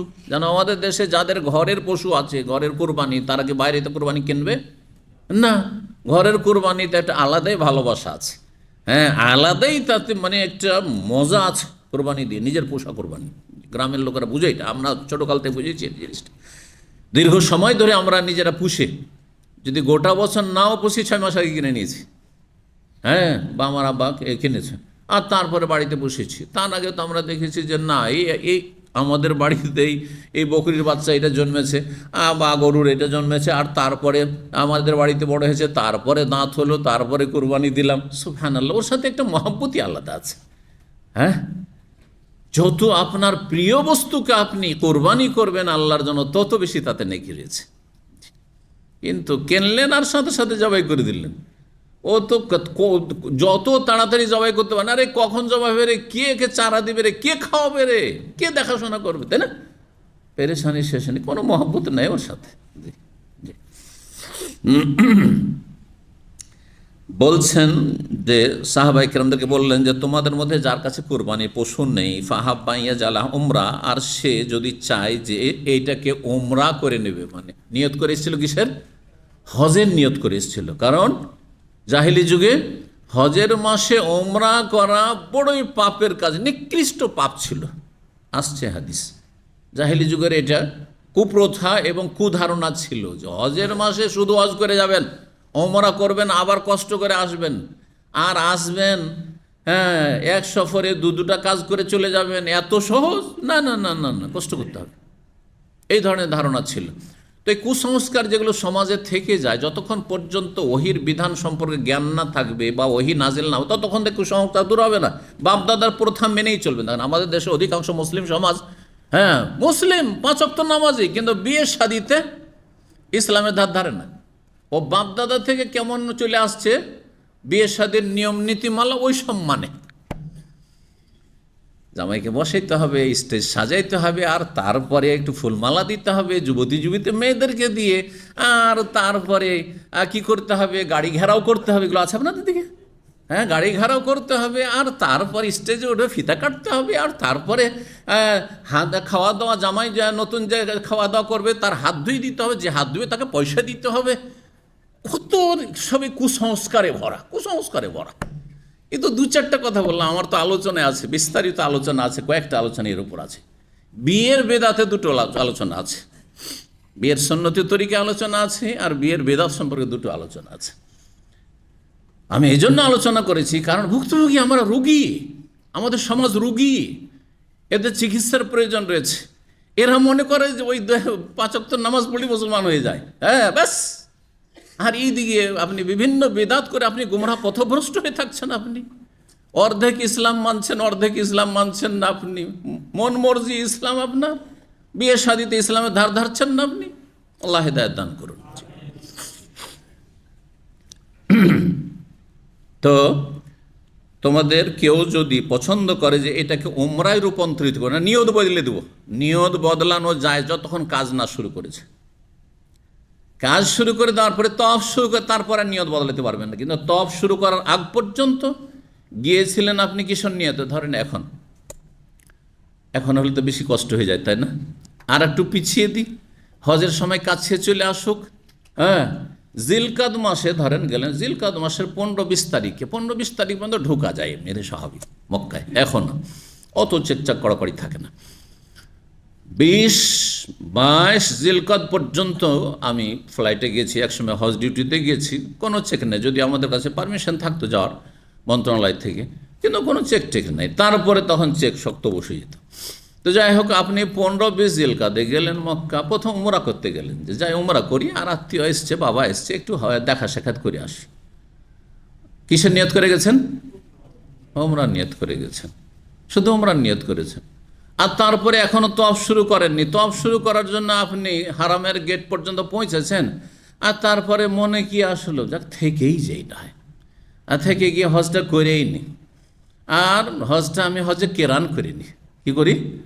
হজে কেরান করিনি। এখন নিয়ত বদলানো যায় যতক্ষণ পর্যন্ত কাজ না শুরু করেছেন।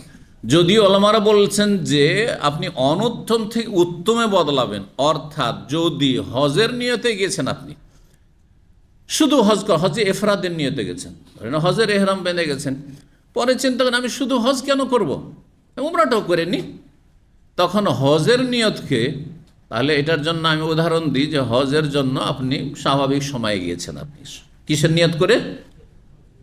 শুধু হজের নিয়ত করে গেছেন। যখন হজে যায় মানুষ, বা তার আগেও গেছেন, সমস্যা নেই, একটু আগে এহরাম বাঁধা যায়, হজের মাসে হলি হলো। লব্বাইক হাজ্জান বলেছেন মিকাত থেকে, তায়েফ থেকে।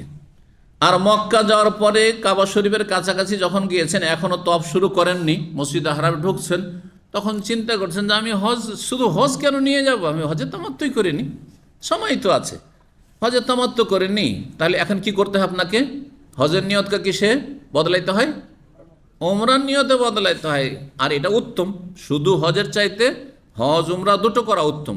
আর হজে কেরান দুটো একসাথে নিয়ে চলা আর দীর্ঘ সময় এহরামে থাকার চাইতে মাঝখানে হালাল হয়ে তামাত্তু করা উত্তম। যে হজ আলাদা হইল, উমরা আলাদা হয়ে গেল, তারপরে 8 তারিখে হজের এহরাম বাঁধে। কারণ নবী সাল্লাল্লাহু আলাইহি ওয়াসাল্লাম সমস্ত সাহাবায়ে কেরামকে এটাই করিয়েছিলেন, যাদের কাছে কোরবানির পশু ছিল না। সুতরাং আপনি হজ থেকে নিয়তটা কী করলেন? চেঞ্জ করলেন, জায়েজ রয়েছে, নিয়তকে পরিবর্তন করা জায়েজ রয়েছে। হজের ক্ষেত্রে এটি। এখন নামাজ কেউ যদি শুরু করে দেয়, নামাজ শুরু করেছেন প্রথম জোহরের সুন্নাত, জোহরের আর তকবীরে তাহরিমা, তকবীর তাহরিমার আগ পর্যন্ত অসুবিধা নেই, কারণ এখনও আপনার সুযোগ আছে। কিন্তু তকবীরে তাহরিমা কিসের দিয়েছেন আপনি? সুন্নাতের, যে জোহরের সুন্নাত। তারপরে হঠাৎ করে একটা কল চলে এসছে, বুঝতে পারছি এই কলটা আমার খুব এমার্জেন্সি, কফিলের কল। তো চিন্তা করেন আর সুন্নাত টুন্নাত না পড়ে এখন কি করি? হ্যাঁ, ফরজের নিয়তটা বদলে দিয়েছে সাথে সাথে, কিন্তু তকবীর তাহরিমা অলরেডি হয়ে গেছে।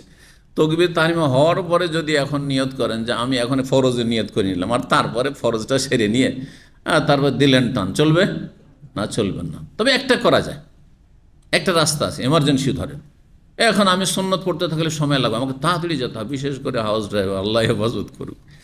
তো তো অনেকের বস আলেমও আছে, অনেকের এরা আল্লাহ হেদায়েত করুক, যে যাই হোক এমার্জেন্সি একবারে। জি, একজন আল কাসিমের ঘটনা, 12 বছর সে কফিলের কাছে থেকেছে, কফিলের অলরাউন্ডার ছিল, অলরাউন্ডার বুঝে তো, বাড়ি থেকে নিয়ে মাঠ ঘাট পর্যন্ত যা কাজ সব কাজ করতে পারে, সব কাজ, এত কাজ জান, ইন্ডিয়ান। আর তারপরে মাগরিবের আজান হয়ে গেছে, আজান হয়েছে, মসজিদে দিয়ে টান দিয়েছে, তখন তার মালিক টেলিফোন করছে, কোথায়? বলছে একটু মসজিদে যাচ্ছি। বলছে এখনই এসো। তাহলে বলছে আমি নামাজ পড়বো তারপর আসবো। বলছে না, এখনই আসতে হবে। বলছে না, আমি আসবো না, নামাজ পড়ে আসবো। নামাজ পড়ে এসছে, তারপরের দিন তাকে এক্সিট লাগিয়ে বিদায়। জি, চক্ষু লজ্জা পর্যন্ত নেই অনেকের। জি, সুতরাং আপনাকে সবসময় সতর্ক থাকতে হবে, আপনার হালাল রুজি আছে, তো যেই ক্ষেত্রে অবকাশ আছে সেই ক্ষেত্রে অবকাশ গ্রহণ করতে হবে। যাই হোক, সবাই এরকম না, অনেক ভালো মানুষ অবশ্যই আছে, কিন্তু ভালোর মধ্যে আগাছাও আছে, খারাপও আছে। তো আল্লাহ আমাদেরকে ভালো দান করুন, খারাপ থেকে রক্ষা করুন, হেফাজত করুন। তো যাই হোক, কি বলছিলাম, সেটা হচ্ছে সুন্নত শুরু করে। এখন সুন্নত বলে সময় লেগে যাবে, আর এমার্জেন্সি কল এসছে, যে কোনো কল হইতে পারে, তাহলে সুন্নতটা ছেড়ে দেন। সুন্নত ছাড়া জায়েজ আছে, সুন্নতকে ছাড়া জায়েজ আছে। একামত হয়ে যা সুন্নত ছাড়ছেন না, তো না জায়েজ হলে কী করে ছাড়তেন আপনি? অনেকে কিন্তু ছাড়েন না, হানাফি মাযহাবের যারা অন্ধ, হ্যাঁ অনুসারী, আর হাদিসের পরোয়াটা করেন, লা সালাতা, কোনো সালাত হবে না একামত হওয়ার পরে, তারপরে ও ফজরের সুন্নত পড়তে আছে। হবে না আপনার নামাজ, এরকম হবে না নামাজ এরকম। ইযা উকিমাতিস সালাতু ফালা সালাতা ইল্লাল মাকতুবা, সালাতের একামত হয়ে গেলে কোনো সালাত হবে না ফরজ ছাড়া। তারপরে আজকে ফজর একটা ছেলে, বেশ দিনদার ছেলে, আমার মসজিদে ওখানে লন্ডনে কাজ করে, দেখি প্রায় দিনে আমি একামতের সাথে মসজিদে প্রবেশ করি, দেখি যে ও নামাজ চালাইতে আছে, মানে এক্ষুনি নামাজটা শুরু করেছে, আর তারপরে এসে নামাজ ধরে। আমার পাশে আজকে এলো, ওকে বললাম যে তুমি এরকমটা করো, আমার আলোচনা শুনে আবার। কিন্তু তো আজকাল তো অধিকাংশ লোক কীরকম শোনা শুনে, 3 মিনিট থেকে 4 মিনিট, তাই না? গোটা 1 ঘন্টার আলোচনা শুনবে, তাহলে না আসল মশলাগুলি জানবে, আর তারপরে একটা আলোচনাতে তো সবই নাই। তো যাই হোক, ওকে বুঝালাম সেটা মাশাআল্লাহ, ওর মধ্যে আগ্রহ আছে জানার, বুঝলো। আমি বললাম যে তুমি যদি নামাজ শুরু করে দিয়ে থাকো আগেই, একামতের আগে, আর দেখছো যে নামাজটা আমি পুরা করি না, প্রথম রাকাত ধরে নেব, তাহলে নামাজ ক্যান্সেল করিও না, সুন্নত ক্যান্সেল করিও না, পড়ে না। কিন্তু যদি এমনটা হয় যে এক্ষুনি নামাজ শুরু করেছো, অথবা জামাত শুরু হয়ে গেছে তারপরে তুমি সুন্নত শুরু করছো, আমার মনে হয় মাঝে মাঝে তুমি এরকমও করছো, যদি এমনটা করো তো তোমার জন্য জায়েজ নয়। যখন নামাজের একামত হয়ে গেছে তখন তোমার জন্য সুন্নত শুরু করা জায়েজ নয়, তোমার এইভাবে নামাজ পড়া নেকির কাজ নয়, গুনার কাজ, নবী সাল্লাল্লাহু আলাইহি ওয়াসাল্লামের বিরোধিতা করা। যাই হোক, সেটা আলহামদুলিল্লাহ কবুল করলাম। জি, তো আল্লাহ সকলকে হেদায়েত দান করুন। কি বলছিলাম, নামাজ ছেড়ে দিতে পারবেন, এমার্জেন্সি আপনি নামাজ ছেড়ে দিয়ে আপনি ফরজ আবার ফরজের একামত দিয়ে ফরজটা পড়ে নেন তাড়াতাড়ি। জি, বলছেন যে কারো কাছে যদি কোরবানি পশু থাকে আর সে যদি চায় যে সেটা উমরার নিয়তে বদলে দেবে, সেটা করতে ভালিয়া ফাল ওমান কানা মাহুল হাদিও, আর যার কাছে কোরবানির পশু সাথে আছে, সাথে করে নিয়ে এসছে, ফালা, তাহলে চলবে না। নবী সাল্লাল্লাহু আলাইহি ওয়াসাল্লামের কাছে কি ছিল? সাথে কোরবানি পশু, এই জন্য তিনি হালাল হতে পারেননি। আর তিনি আকাঙ্ক্ষা করেছিলেন এই ওহিটা মক্কায় নাজেল না হয়ে যদি মদিনায় নাজেল হইতো। যখন আমি কোরবানির পশু নিয়ে বেরোছিলাম, তাহলে আমি কোরবানির পশু নিয়ে আসতাম, আসুক্তুল হাদি কোরবানির পশু নিয়ে আসতাম না, ওয়ালা জাল তাহা উমরা, আর আমি উমরার নিয়তেই আমি আসতাম, উমরা করে হালাল হয়ে থাকতাম, আর 8 তারিখ আবার হজের এহরাম বেঁধে হজের তামাত্তু করতাম। এই জন্য হজের তামাত্তু 1 নম্বর উত্তম, তারপরে হচ্ছে হজে কেরান, যেহেতু হজে কেরানও দুটোর নেকি পাওয়া যায়, একসাথে দুটো চলে, আর 3 নম্বরে হচ্ছে হজে এফরাদ। এটি হচ্ছে সঠিক মত অধিকাংশ আইম্মায়ে কেরাম মুহাদ্দিসিনদের। জি, আল্লাহ রাব্বুল আলামিন তৌফিক দান করেন। কালাত, বলছেন মা আয়েশা, ফাল আখিযু বিহি ওয়া তারিকুল মিন আসহাবিহি, সাহাবায়ে কেরামদের কেউ এই আমলটি নিল যে উমরার নিয়তে বদলে নিল আর তারপর উমরা করে হালাল হয়ে গেল, হজে তামাত্তু করলো। আর কেউ কেউ সেটা নিল না, ত্যাগ করলো, জরুরি মনে করল না। প্রথম দিকে এটা ছিল, কিন্তু পরে নবী সাল্লাল্লাহু আলাইহি ওয়াসাল্লাম যখন জানতে পারলেন, একটি হাদিস আরও স্পষ্ট করে যে যাদের সাথে পশু ছিল না কোরবানির, তাদের সবাইকে একবারে কড়া নির্দেশ দিলেন এবং বাধ্য করলেন যে সবাই হালাল হয়ে যাও, সবাই হালাল হয়ে যাও, আর কি করো, হজে তামাত্তু করো। নবী সাল্লাল্লাহু আলাইহি ওয়াসাল্লাম যে এহরাম অবস্থায় আছেন এটা দেখে অনেকেই কিন্তু দ্বিধাগ্রস্ত ছিল। তাদেরকে বললেন যে আমার সাথে কোরবানি পশু আছে, তোমাদের সাথে কোরবানি পশু থাকলে থাকো, আমার সাথে এই এহরাম অবস্থায় থাকো। তাহলে বোঝা গেল যে হজে তামাত্তু করা যদি সুযোগ থাকে তাহলে সেটি হচ্ছে উত্তম। নবী সাল্লাল্লাহু আলাইহি ওয়াসাল্লাম তারা তাগিদ করেছেন। কালাত মা আয়েশা বলছেন, ফাআম্মা রাসূলুল্লাহ সাল্লাল্লাহু আলাইহি ওয়াসাল্লাম ওয়া রিজালু মিন আসহাবি রাসূলুল্লাহ সাল্লাল্লাহু আলাইহি ওয়াসাল্লাম, এবং তার কয়েকজন সাহাবায়ে কেরাম, অল্প কিছু সাহাবী তাহলে মদিনা থেকে কোরবানি পশু নিয়ে এসেছিলেন। ফাকানু আহলা কুওয়া, তারা শক্তিশালীও ছিলেন, কারণ দীর্ঘ সময় ধরে এহরাম অবস্থায় থাকতে হবে। ওয়াকানা মাহমুল হাদিও, তাদের সাথে কোরবানি পশুও ছিল। ফালাম ইয়াকদেরু আলাল উমরাতে, সুতরাং তারা উমরা আলাদা করে করতে সক্ষম হননি, কারণ হালাল হতে পারছেন না। তওয়াফ করলেও, সাফা মারো সাই করলেও চুল কাটতে পারবে না যতক্ষণ পর্যন্ত কোরবানি জবাই করার দিন 10 তারিখ না আসবে।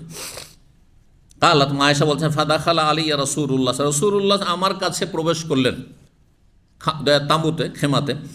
ওয়ানা আবকি, সেই সময় আমি কান্না করছিলাম। মা আয়েশা রাদিয়াল্লাহু আনহা কি করছিলেন? কান্না করছেন। ফাকালা, নবী সাল্লাল্লাহু আলাইহি ওয়াসাল্লাম বললেন, মা ইউবকিকে ইয়া হান্তা, হান্তা, হ্যাঁ, তোমাকে কিসে কান্না করাচ্ছে, কেন তুমি কান্না করছো হে পাগলি?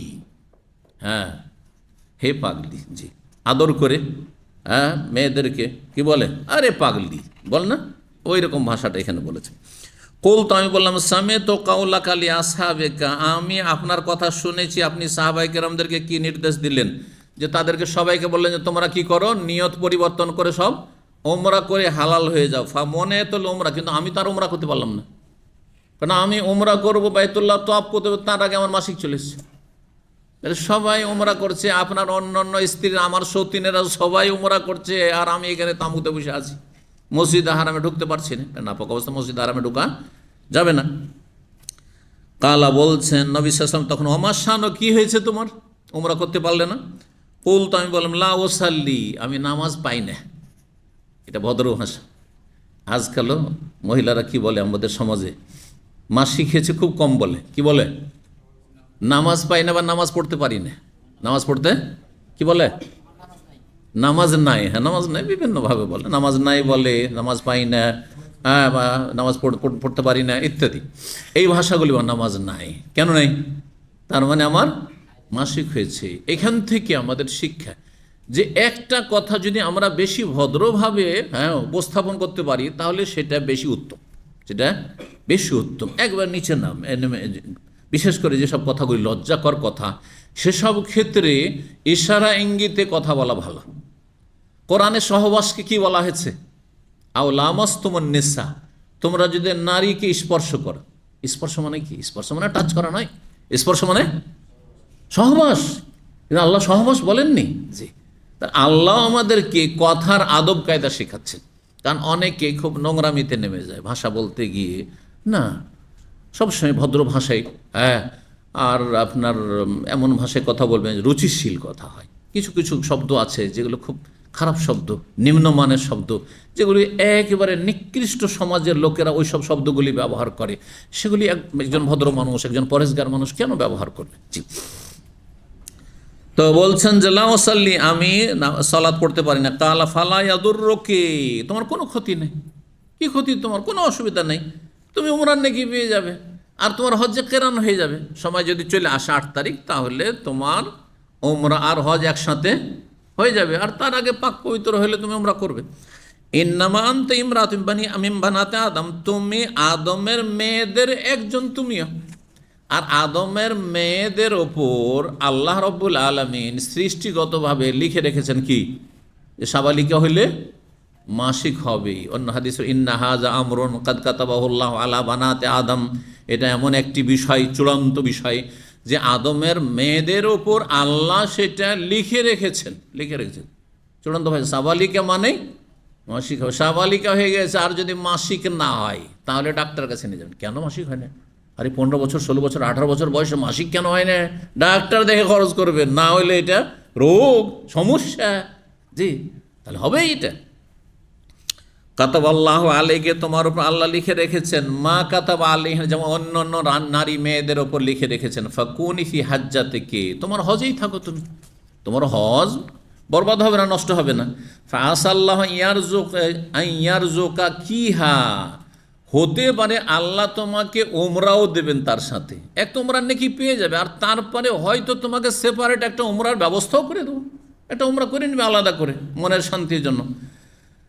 কালাত, মা আয়েশা বলছেন, ফাখারাজানা ফি হাজ্জাতিহি, নবী সাল্লাল্লাহু আলাইহি ওয়াসাল্লামের হজে বেরোইলাম আমরা, হাত্তা কাদেমনা মেনা, মেনা গেলাম 8 তারিখে মেনা। ফাতাহরতু, মেনা গিয়ে পাক পবিত্র হলেন, মানে 8 তারিখের আগে পাক পবিত্র হতে পারলেন না। যদি পবিত্র হয়ে যেতেন তাহলে কি করতেন? উমরাটা করে নিতেন, মানে তফ আর সাফা মারা সাই, তারপরে চুল ছোটো করে না, ব্যাস হয়ে গেল, তাহলে হজ্জে তামাত্ম হইতো। মা আয়েশা রাদিয়াল্লাহু তাআলা হজ্জে তামাত্ম হয়নি, হজ্জে কেরান হয়েছে। উমরাকে কিসে ঢুকিয়ে দিলেন? নিয়ে গিয়ে হজে ঢুকিয়ে দিলেন। উমরাকে যদি হজের সাথে ঢুকে একাকার করে দেন, ওর নাম হচ্ছে হজ্জে কেরান। কেরান কারানা একরানা, মানে মিলিয়ে দেওয়া, দুটাকে একসাথে মিলিত করে দেওয়া। আর এফরাদ কাকে বলা হয়? এফরাদ মানে শুধু একটি, মুফরাদ, তার মানে হজের মাসে শুধু হজের নিয়ত করলেন, আল্লাহ আমি হজে এসেছি, উমরা পরে বা আগে করেছেন, আর এবার এই সফরে আর উমরা করবো না। কিন্তু এটাতে লস, শুধু নেকির লস। কাজ তো হজে কেরান আর হজে এফরাদের একই, সেম, কোনো পার্থক্য নেই কাজ। ভালো করে শুনেন, হজে এফরাদের কাজকর্ম আর হজে কেরানের কাজকর্মে কোনো পার্থক্য নেই। তারপরে কিছু লোক হজে এফরাদ করে, কেন করে জানেন? কোরবানির খরচ বাঁচার জন্য। মদিনার ছাত্ররা বেশি করে, এই যে ইউনিভার্সিটির ছাত্ররা প্রথম হজটা চেষ্টা করে যে উত্তম হজ, হজে তামাত্তুই করি, আর তারপরে দ্বিতীয় তৃতীয় হজ, একসময় তো ফ্রি ছিল, প্রতি বছর তো প্রতি বছর হজ করবে, আর 400-500 টাকা আবার এক্সট্রা অল্প পয়সা পায়, হ্যাঁ, স্টাইপেন্ডে, ওখান থেকে আবার, হ্যাঁ, আর অনেকে অভাবীও থাকে, যার ফলে কি করে, এই কোরবানির খরচ বাঁচার জন্য কি করে, হজে এফরাদ করে। এইটা না করে আর একটা উত্তম বিকল্প শিখিয়ে দিচ্ছি। সেটা হচ্ছে যে আল্লাহ তো বলেছেন যে ফামান তামাত্তা বিল উমরাতি আল হাজ ফামাস্তাইসার মিনাল হাদি, যেই ব্যক্তি উমরা হজ দুটোই উপভোগ করবে, ফামাস্তাইসার মিনাল হাদি, যথাসাধ্য সে হাদি কুরবানি জবাই করবে। আর যদি না পারে কুরবানি, ফামান লাম ইয়াজিদ, কোরবানি পেল না, কোরবানি করতে পারলো না, কোরবানির পয়সা নেই, একটু অভাব আছে, তাহলে ফাসিয়ামু সালাসাতি আইয়ামিন ফিল হজ্জ ওয়া সাবআতিন ইযা রাজাতুম, হ্যাঁ, 3 দিন কি করতে হবে ওইখানে হজ মৌসুমে। ধরেন গেলেন ওখানে 6 তারিখ, 7 তারিখ, 8 তারিখ, হ্যাঁ, বা তার আগেই, এই সময়গুলিতে রেখে নিলেন আপনি। কেউ কেউ বলেছেন 9 তারিখে পর্যন্ত রাখতে পারবে, যদি এই হজের তামাত্তর কি হয়, আপনার হজে তামাত্তু করলেন আর কোরবানি করতে পারলেন না, সেই জন্য যদি হয়। কিন্তু 9 তারিখে না করে বেশি ভালো। 10 তারিখে মোটেই জায়েজ নয়, ঈদের দিনে রোজা রাখা জায়েজ নয়।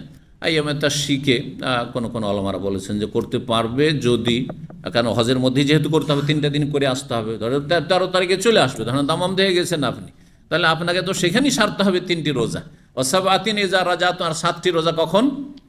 ফিরে আসার পর দামামে করেন, দেশে গিয়ে করেন, যেখানে করবেন সেখানেই করেন 7টি রোজা। 10টি রোজা রাখলেই হয়, তাহলে 10টি রোজা রাখলেন আর আপনার কোরবানি দিতে হইল না, যেহেতু অভাব আছে, আর আপনার নেকিটা পূর্ণ হলো, হজেরও হলো আর উমরার হয়ে গেল। কেন শুধু হজে এফরাদ করবেন? কিন্তু যদি কেউ করে, জায়েজ আছে।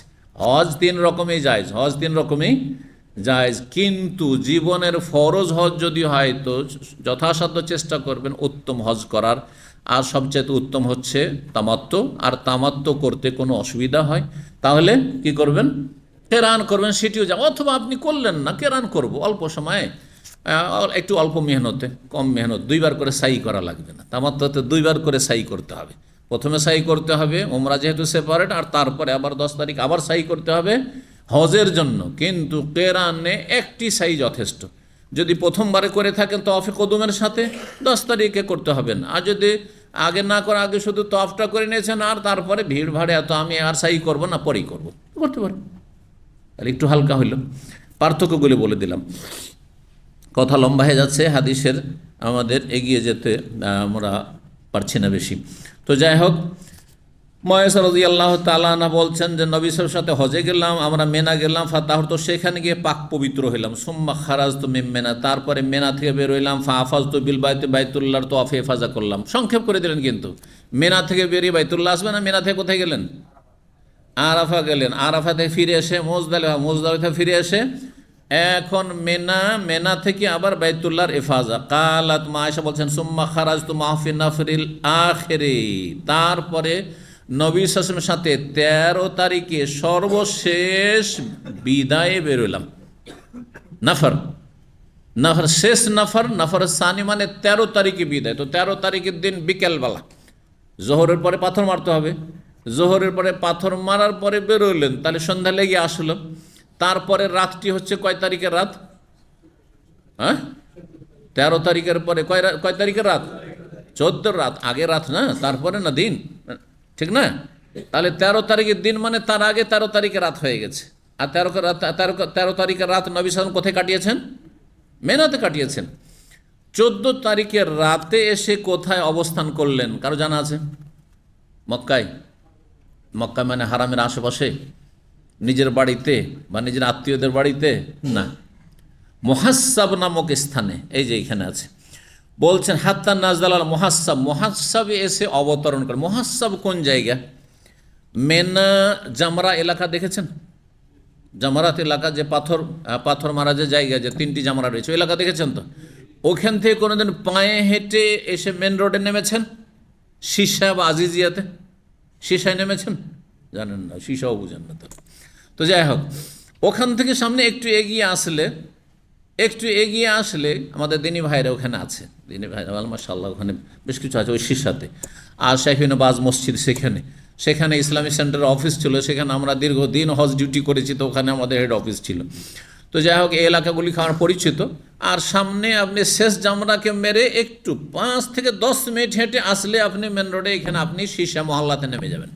এই শীশা মহল্লা থেকে এগিয়ে এসে আপনি এখান থেকে শুরু করে আপনার মুআল্লা কবরস্থানের কাছাকাছি পর্যন্ত এই সমস্ত এলাকাগুলিকে মুহাসসাব বলা হয়। আর তারপরে আরও বিভিন্ন নাম আসবে হাদিসে, সেই নামগুলি এই এলাকার, হাসবা বা মুহাসসাব, জি, এলাকাগুলির নাম। এই এলাকা তাহলে শুরু হচ্ছে কোত্থেকে? মুআল্লা কবরস্থান, যেখানে গিয়ে আপনাদের বাসগুলি থামে, উঁচাই থামলে ওটাকে সোলেমানিয়া বলে, অনেকে সোলেমানিয়া জানেন, ওই উঁচু জায়গাটা। কিন্তু নিচের দিক ওগুলো হচ্ছে আল মুআল্লা, হাইয়ুল মুআল্লা, মুআল্লা এলাকা মানে কবরস্থানের এলাকা। কবরস্থান থেকে এগিয়ে চলে আসেন রোড ধরে উল্টো দিকে, হারামের উল্টো দিকে, তাহলে একটা মহল্লা এখন জুমাইজা। জুমাইজার পরে যে এলাকা রয়েছে সেটা হচ্ছে মা আবেদা। এই সব এলাকাগুলি মিলিয়ে মুহাসসাব। এই বিস্তর এলাকার কোনো এক জায়গায় নবী সাল্লাল্লাহু আলাইহি সাল্লাম সেখানে রাতে সাহাবায়ে কেরামদেরকে নিয়ে অবস্থান করেছেন। তো বলছেন যে মহাসাবে অবতরণ করলেন, ওনাজালনা মাহ, তার সাথে আমরাও নামলাম। ফাদা আব্দুর রহমান বিন ফাদা আব্দুর রহমান ইবনে আবি বকরিন, আব্দুর রহমান বিন আবু বকর, আবু বকরের ছেলে আব্দুর রহমানকে ডাকলেন। তো মা আয়েশার কে ভাই, বড় ভাই। আবু বকর সিদ্দিক রাদিয়াল্লাহু তাআলার বড় ছেলের নাম ছিল আব্দুর রহমান। তাকে ডাকলেন, বললেন উখরুজ বে উখতিকা মিনাল হারাম, তুমি তোমার বোনকে নিয়ে হারাম থেকে হালাল এরিয়ায় চলে যাও। আর নিকটবর্তী হালাল এরিয়া কোথায়? যেটাকে মসজিদে আয়েশা আজকাল বলা হচ্ছে, তার নাম হচ্ছে, ওই জায়গাটির নাম তানঈম।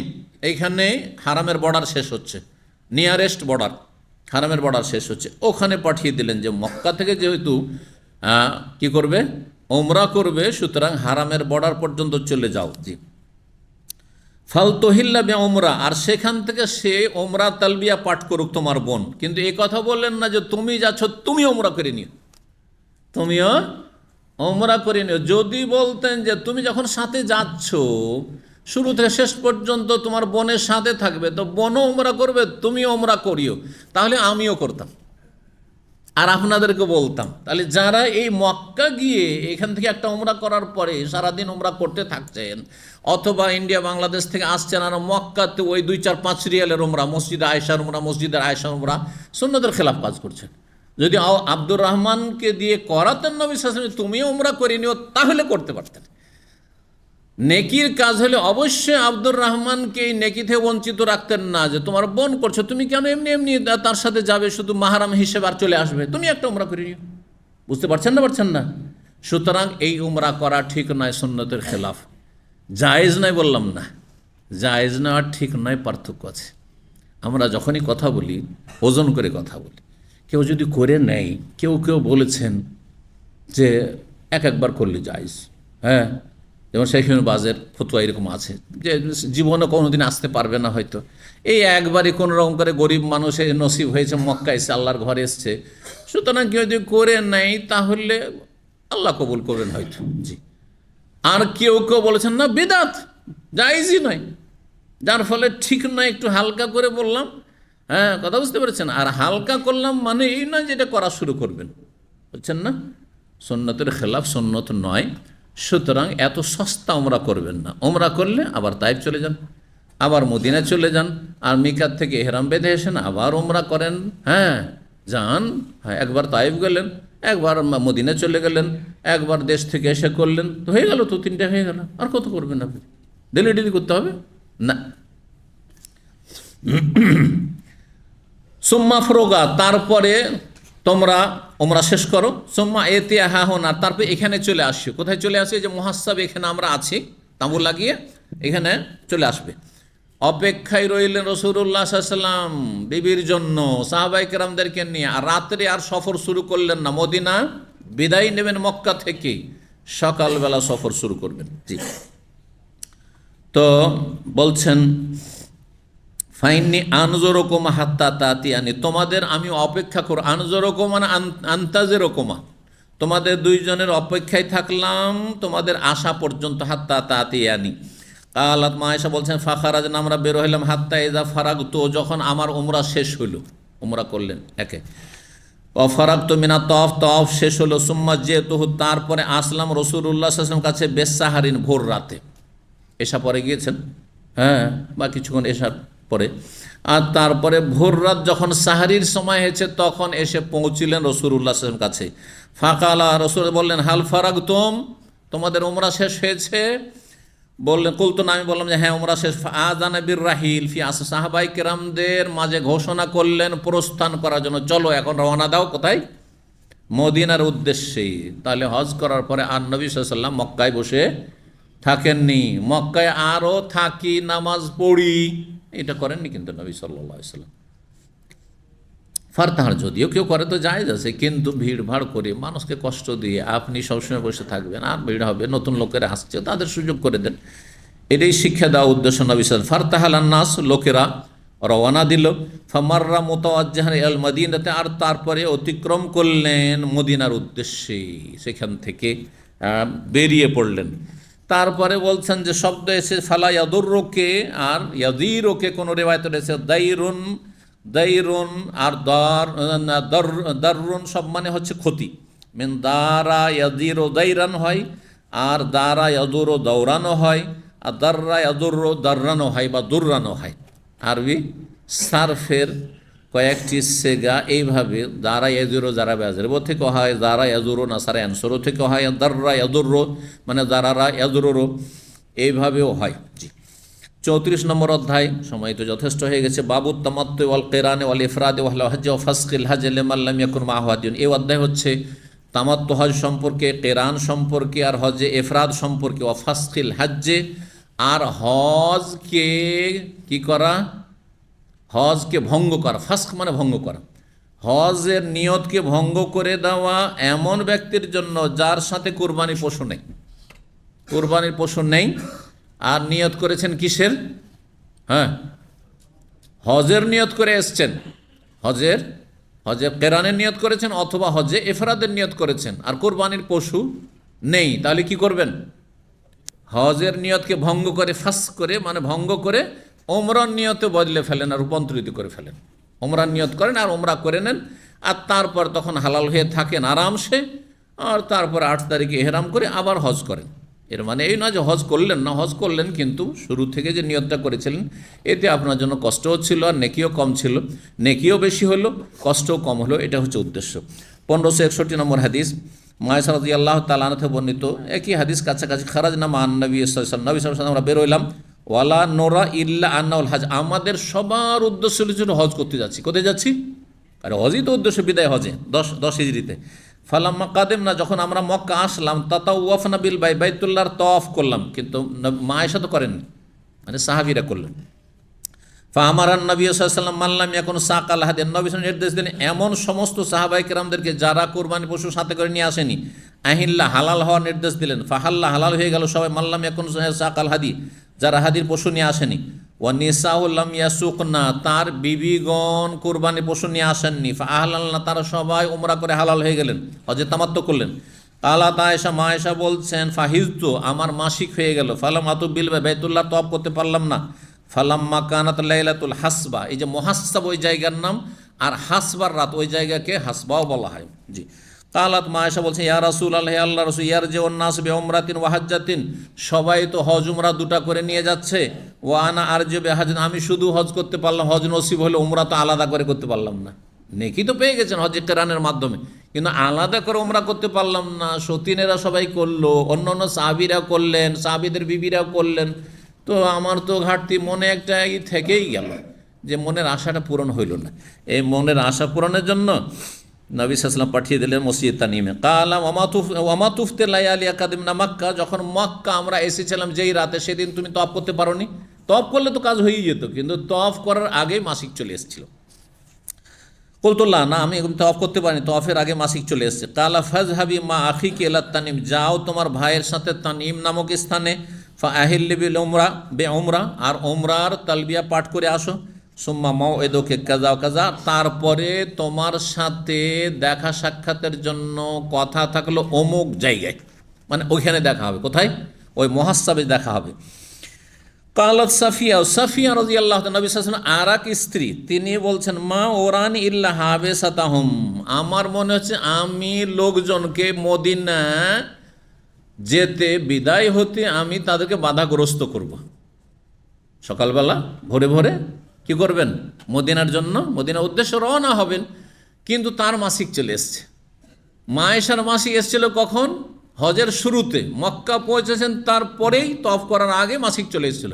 আর সাফিয়া রাদিয়াল্লাহু তাআলা মাসিক এসছে হজের শেষ দিকে, যখন তার বিদায় তওয়াফ বাকি, কিন্তু 10 তারিখে তওয়াফ হয়ে গেছে। 10 তারিখে তওয়াফ করা হয়ে গেছে, যেটি তওয়াফ রুকন হজের সেটা হয়েছে, কিন্তু বিদায় তওয়াফ হয়নি। কারো যদি বিদায় তওয়াফ, কোনো মহিলার বিদায় তওয়াফ বাকি থাকে আর মাসিক চলে আসে, তাহলে তার হুকুম কি? কে বলতে পারে? হ্যাঁ, যে বলবে হাত তুলেন। হ্যাঁ, পবিত্র হওয়ার পরে না, হ্যাঁ মাফ, এই ক্ষেত্রে ডিসকাউন্ট।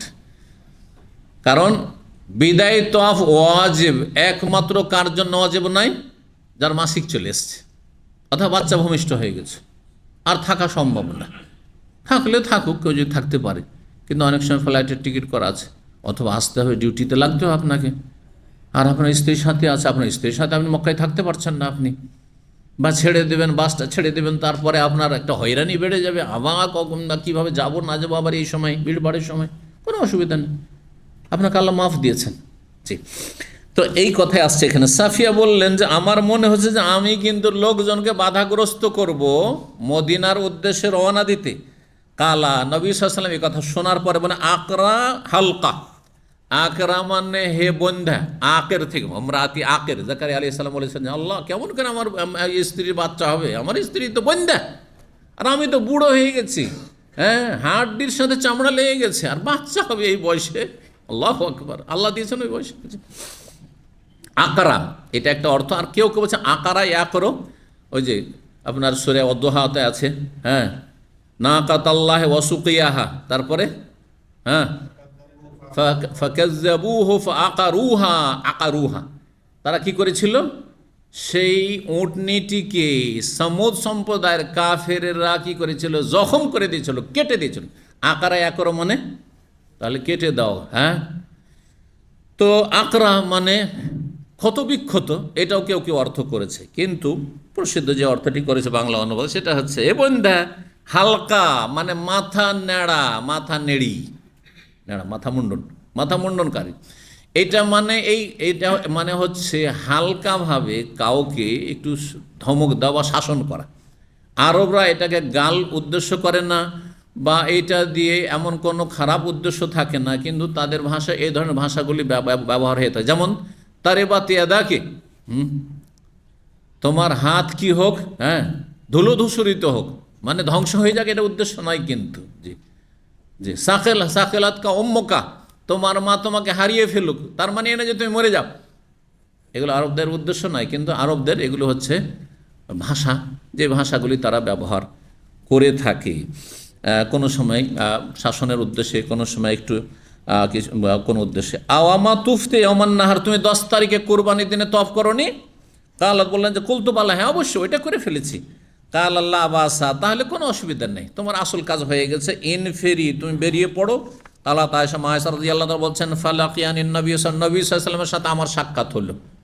খেমা থেকে সাক্ষাৎ করেছিলেন না রাস্তায়? এই হাদিসটা স্পষ্ট করেছে যে মায়েশা যখন তানিম থেকে উমরা করে আসলেন, সেই সময় নবী সাল্লাল্লাহু আলাইহি ওয়াসাল্লামের সাথে রাস্তায় মুখোমুখি দেখা হচ্ছে।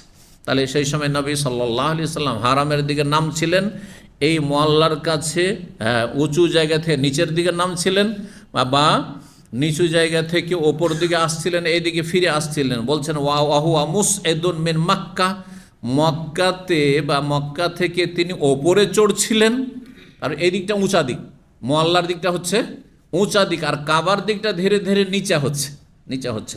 এই জন্য কাবার পরে মিসফালা আসফাল থেকে, মিসফালা শব্দটি এসেছে কোত্থেকে? আসফাল, আর আসফাল মানে কি? নিচু। আসফালা সাফিলিন, সম্মাদানাহু আসফালা সাফিলিন সুফলা।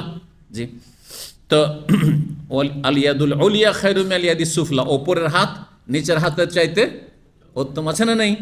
মিসফালা বুঝছেন তো? কারণ বাঙালি এলাকা হচ্ছে মিসফালা, এই জন্য বাঙালিরা সবাই মিসফালা বুঝে। মিসফালার দিকটা হচ্ছে নিচু জায়গা, আর নবী সাল্লাল্লাহু আলাইহি ওয়াসাল্লামের বাড়ি যেই দিকে, বা কবরস্থান মুআল্লা যেই দিকে, যেটাকে আমাদের শিলগড় জান্নাতুল মুআল্লা বলে বেদাতি ভাষায়, সেদিকটা হচ্ছে উঁচু জায়গা। এই কথাটি জেনে নিলে অনেকগুলি হাদিস বুঝতে সুবিধা হবে।